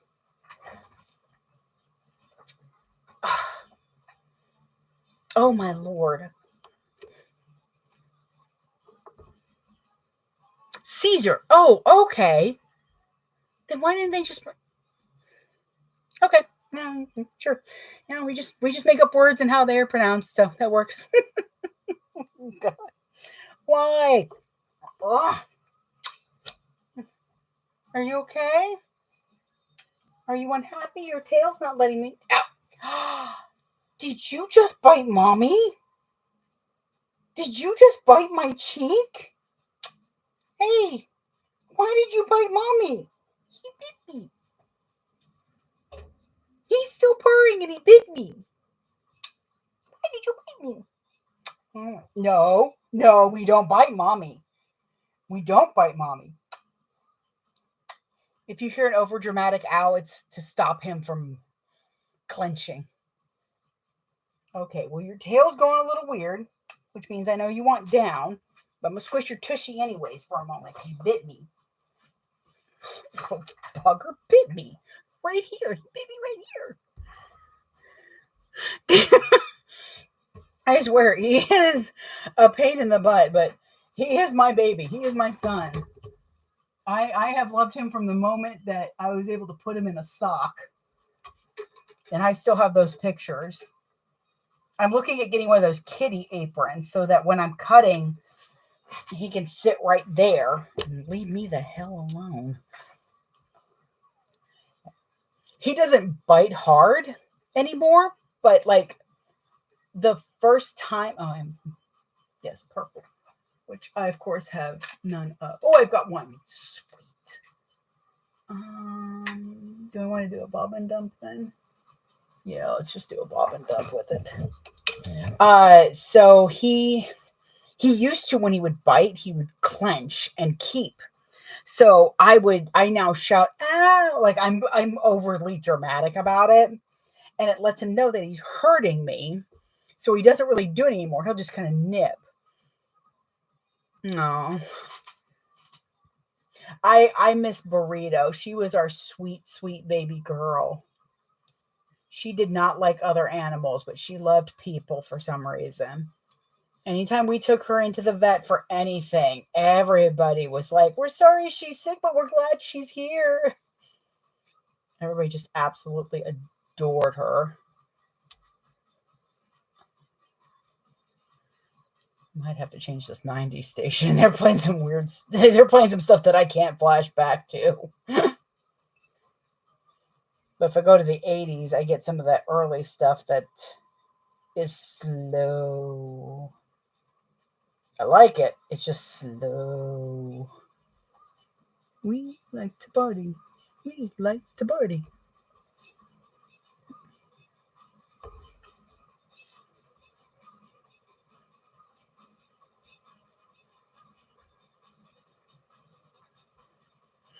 Yeah, I'm gonna have to look into those. Because I know a lot of people are like, oh, it saves me time. And I'll tell you, by the time I get done fighting with my cricket, it hasn't saved me time. It's given me a complex. And then I've eaten all of my Girl Scout cookies again. All right, so I have my overlay. But I've been tempted because I want to do that foiling so I can put my name on them, because this is pretty much the size I always do. Okay, then I have my 2 pieces so that I can do directional outside. And then I have my inside without the zipper cut. Do not cut out your zippers. Trust me, it is challenging is not the word. Challenging to my sanity, maybe. Oh God. Okay, and I've got all of the card slot fabric over there. I've got my tape on everything with all my markings. I've got my holes punched in that because I do all of that at the table.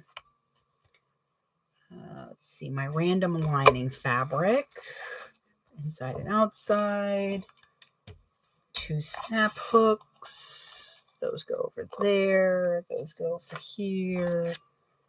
That goes there.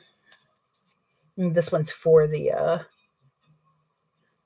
Addams family. I felt like it looked kind of like leather, but it has kind of a snake skin feel to it too. So I thought it would be kind of interesting with it. That goes over there, and then this goes here. Boop. Okay, so I'm gonna set those there, those there. It is 12:30. I really should stop for lunch, but I'm like, I am so stubborn sometimes. So very, very stubborn. Okay, so those go over here. Mainly, I like being organized for my next project, so all I have to do is walk in here and like start it. I should iron that. But if I'm organized to a good point, then I feel like stepping away isn't the end of the world. I just need to know where everything is so that I can fiddle with that. Okay, so that's, yes. Okay, so this goes over here. This goes over here. So what I am going to do before I go is I'm going to quickly sew these together and show how I do the zipper overlay, because I did that off camera yesterday and I had some folks ask about it. So I'm doing what's considered a bobbin dump, which means that I know I'm not top stitching to where the bobbin's going to be seen. Okay, okay. Ooh, cool. Where are you going? Ventures.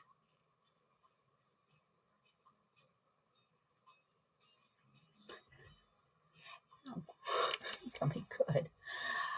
So what I'll do is I'll use whatever's in here. And if I have, like, I've got this green that there's not much left, so I can get rid of a bunch of these bobbins. Oh, yeah, that's about when Instagram hits too. So let me see if I can get.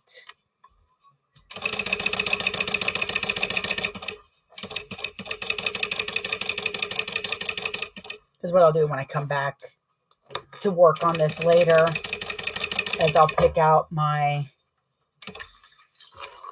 I will pick out the webbing, but I'm going to do.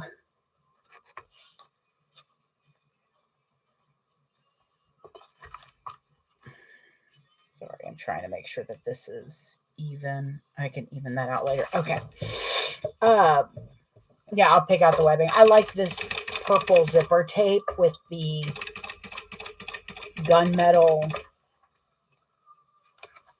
teeth for this. I think that's going to be nice to have these different purples, different shades.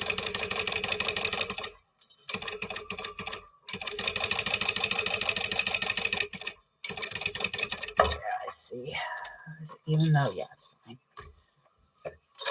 Okay, so once I have that sewn together, Barnes and Noble. Ooh, no, those are fun adventures. Well, I hope y'all have a good time. Enjoy the weather if it's good over there, because it is cranky here. So I butterfly open the stitches, and I'm just going to top stitch that down.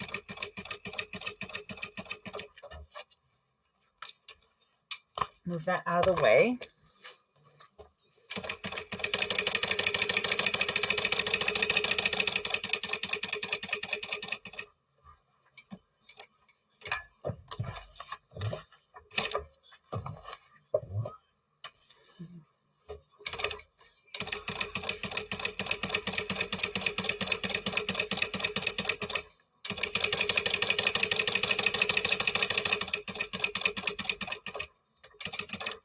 You want to make sure too that the vinyl you're using, that you know if it's stretchy or not, so that when you butterfly it open, you're not accidentally stretching. 67. Oh, that's nice, actually.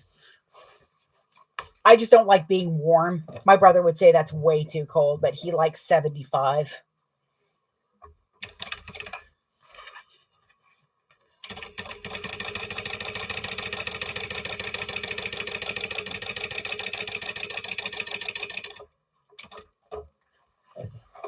Now, when you are bobbin dumping, you definitely want to keep an eye on it, though, because there is a chance that you're going to run out and not notice. And most of the time, I'm doing a bobbin dump. Oh, I'll let him know because I really need him to get out of Florida. Most of the time when I'm doing a bobbin dump, it's because I'm top stitching and I don't care about the bobbin color. Like, you know, top stitching this. There we go. So now I have the block. That's what I'm going to do. I am going to snip in this a little bit because I want to try to reduce bulk later. This is what I was talking about earlier, that by the time you've done a bunch of these, you should have a better, either a stronger set of skills with like zippers and that, or have a much better understanding of the pattern itself. And I'm not saying that like after 2 times you're going to be a maestro, but I mean, by the time I get these 21 of these done, I'm going to be doing pretty good. I should have it, I don't want to say perfected, but I should have it to a point that I like how everything's sitting. So I did cut out some of the bulk here because this is going to fold over. You do hear Mariah. It's like the 4th song they've played because they did the top 20 earlier. And it's like, holy crow.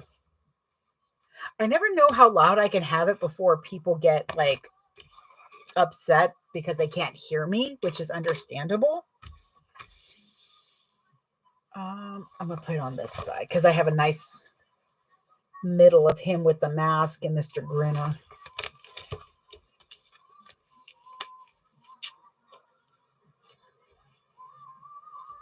Where are you at? Because my overlay is thicker. I don't know why I didn't do this before. I do have to kind of adjust where I put it. Because if I put it too high, obviously it's not going to fold properly. If I put it low, then, you know, you're going to have a change pocket, barely.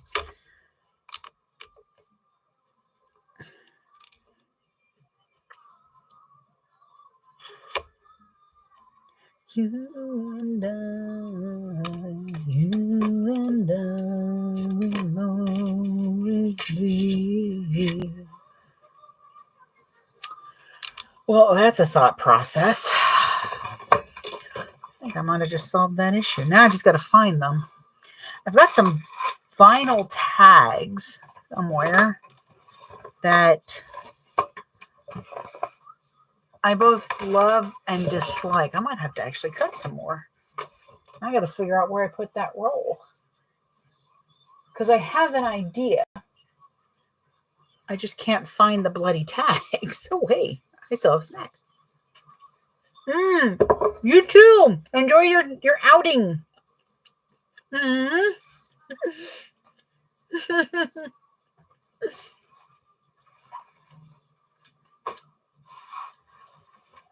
is it I can never find anything? Oh, mother of good Lord. I just put those everywhere, didn't I? I found my staples. Aha!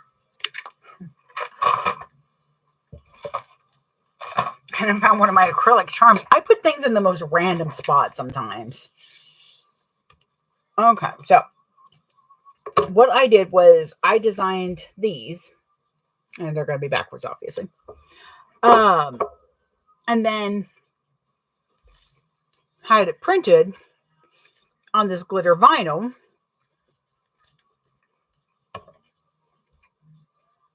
On a 12 by 54 inch roll. So I have a lot of these.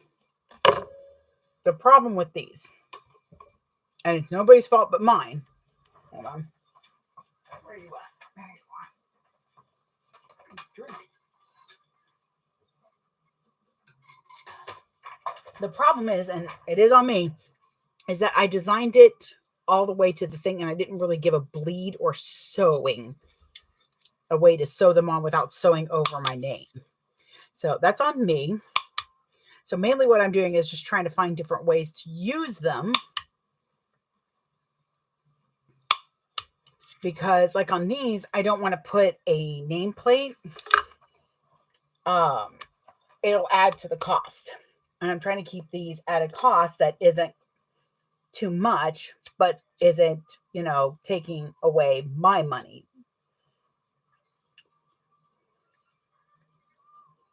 I'm just sealing the edges of this because it's a very fuzzy backed vinyl. So what I'm going to do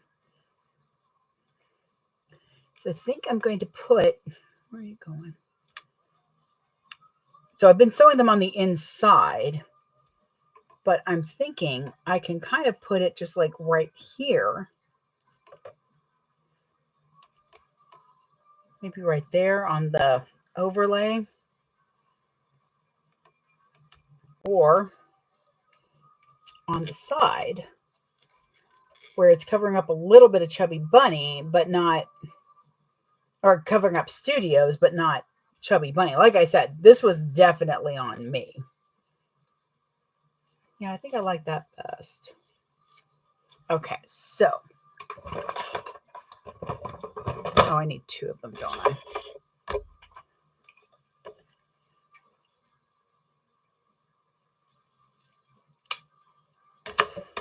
I mean, they're pretty. They're the glitter is so nice. It's just they're not as readable as I would like them to be, and having no place to really sew it comfortably without sewing over the name bothers me.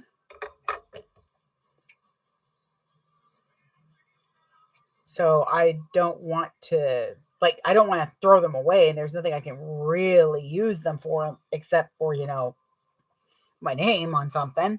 So I've just been trying to figure out different ways to use them that will get rid of them. Whenever you're sealing your vinyl like this, make sure you're going from the bottom and going at kind of an angle. Like I'm holding it like this and then going over this way. This way, if I go a little overboard with the heat, it's going to be on the back and it's not going to melt the front as badly. Okay, so I'm going to use this one. I get out a couple pieces of tiny tape so that it'll stay where I want it to. Boop. See how we like this. We'll try it on the Courage. Come on, you.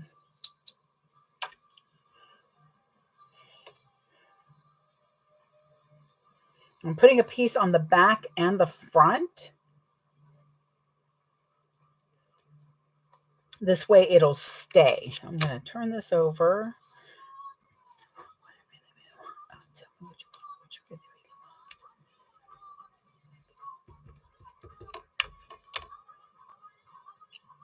So it's going to cover up a little bit of studios, but the chubby bunny part's going to show with my logo. And that should be enough to keep for somebody to go, oh, who'd you get that bag from?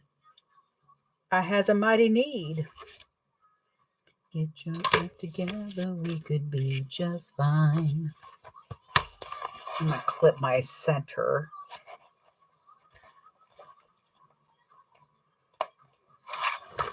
If you want to be my lover, I'll get with my friends. That's forever. Friendship never ends. You have got to give. That's the way it is. Now you know how I feel. Alright, so center it. I see a Kit Kat. Oh, Jesus.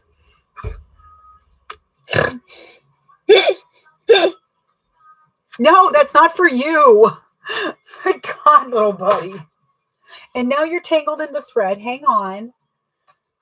You are a little menace today. Oh, sure. Bite mommy and then come give her a kiss. You're a Sour Patch Kitty. And right on to the damn thing I'm working on.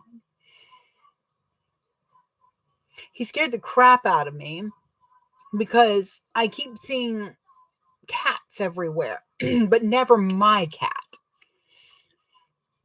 So there are ghost cats in this house, apparently. So I looked down and I didn't see a cat, and then suddenly he jumped up and gave me a smart heart palpitation. I appreciate the cat kisses. But you, sir, your door is open. Your toys are in their box. So I don't know what you would need from me, sir. Are you trying to make sure I get my union break? Is that what it is? Huh?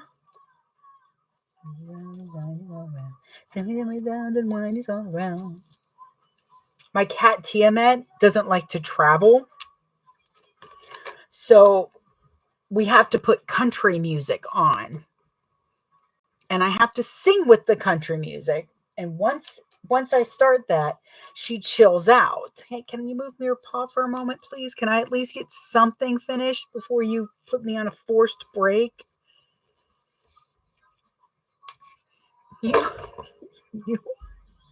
You are a pain in the butt. You know that? I know, right? He's just making sure, I guess, that I'm doing my job right. He has these days, though, where I have to be in my chair or something so that he can sit in my lap. He has a very needy day.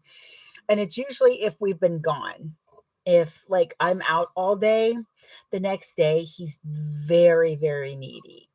And the vet said that from his reactions to things, he has abandonment issues.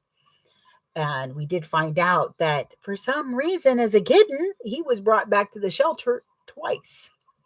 So somebody also doesn't like cars. He likes going outside, but he doesn't like going near the car because I think he thinks that means he's going back, and he doesn't want to go back, do you? Well, listen, Tubby Terror, no matter what, I don't think you can do anything that will make me ever want you to go. Because he's my cat. He's my baby. We were gone for a couple of days, and we came home, and he skittered down the hallway, and then I peeked around, and I crouched down and put my arms out, and he came running.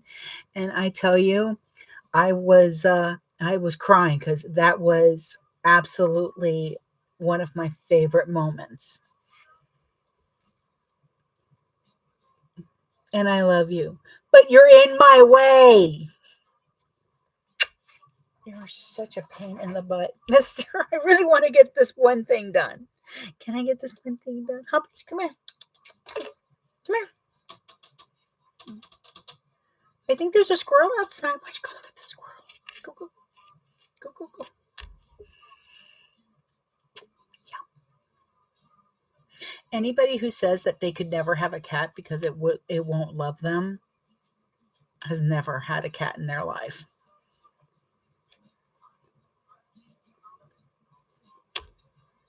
Because if a cat loves and trusts you, it will be a pain in your ass.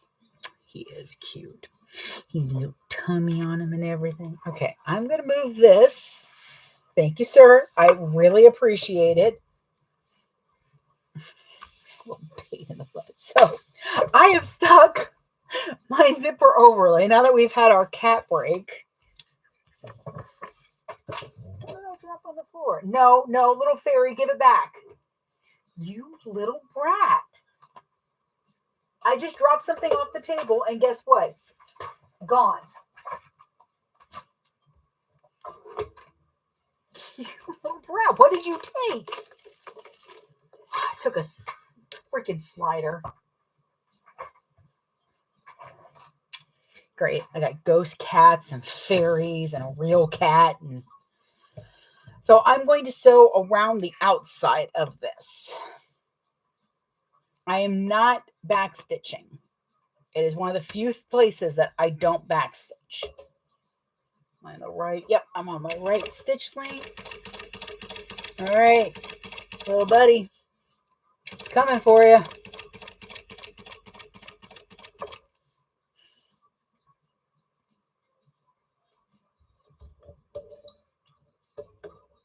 I'm trying to get it to where you can see the amount of fucks he gives as I sew in. Do you see this? He doesn't care. He sees a squirrel. Yeah? Are you done? You good?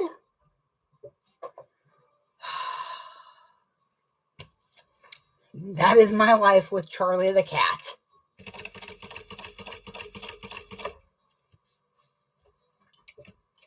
Oh, I love this song.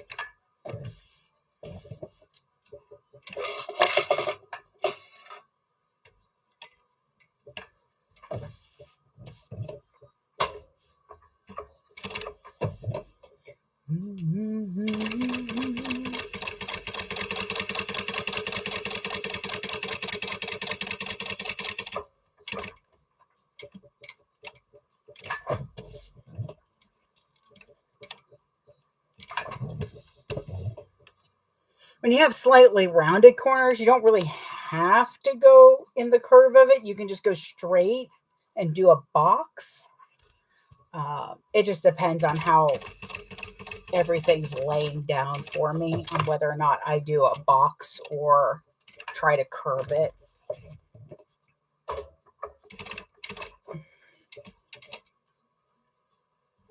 This is why I don't backstitch, because it's just too nice. Let's wait till I pull it through. You can't tell. Nope. This one. There we go. You can't tell where I stopped and where I started. Okay, there's absolutely no place that has a break. And that's what happens when you learn, when you figure out how the stitch length is. I don't know if it's a borrowing fairy, but I will tell you that it takes things and then gives them back. Yeah, so yeah, borrowing. I'm just gonna put that on for right now. Yeah, I guess it's a borrowing fairy, but it's borrowed two things. Earlier, right when I was starting, I was switching out my bobbin and I dropped it and it's gone. It has just completely disappeared. And I don't know what to do. I don't know how to appease this fairy. I need it to stop. Apparently it thinks it's funny. It's to the point that my husband's even now like, is there a way to get it to not be mad at us? I'm like, I don't think it's mad at us. I just think it's having fun. Gotta make sure to tie these off.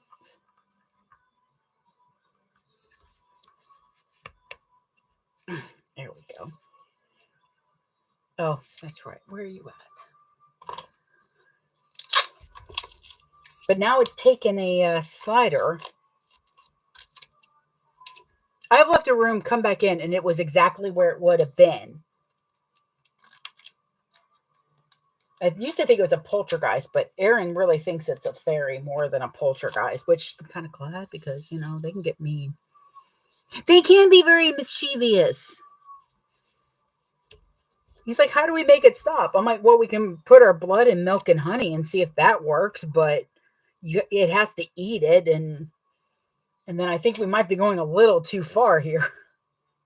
Hey, Logan.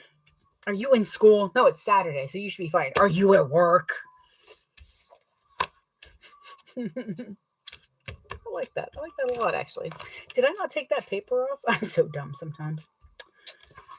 Okay, so I've got that stitched on there. Now what I'm going to do, getting your hair cut. Oh, yeah, that's right. They like to count stuff. I love that half my followers don't even blink at this nonsense. They're just like, yeah, just do this.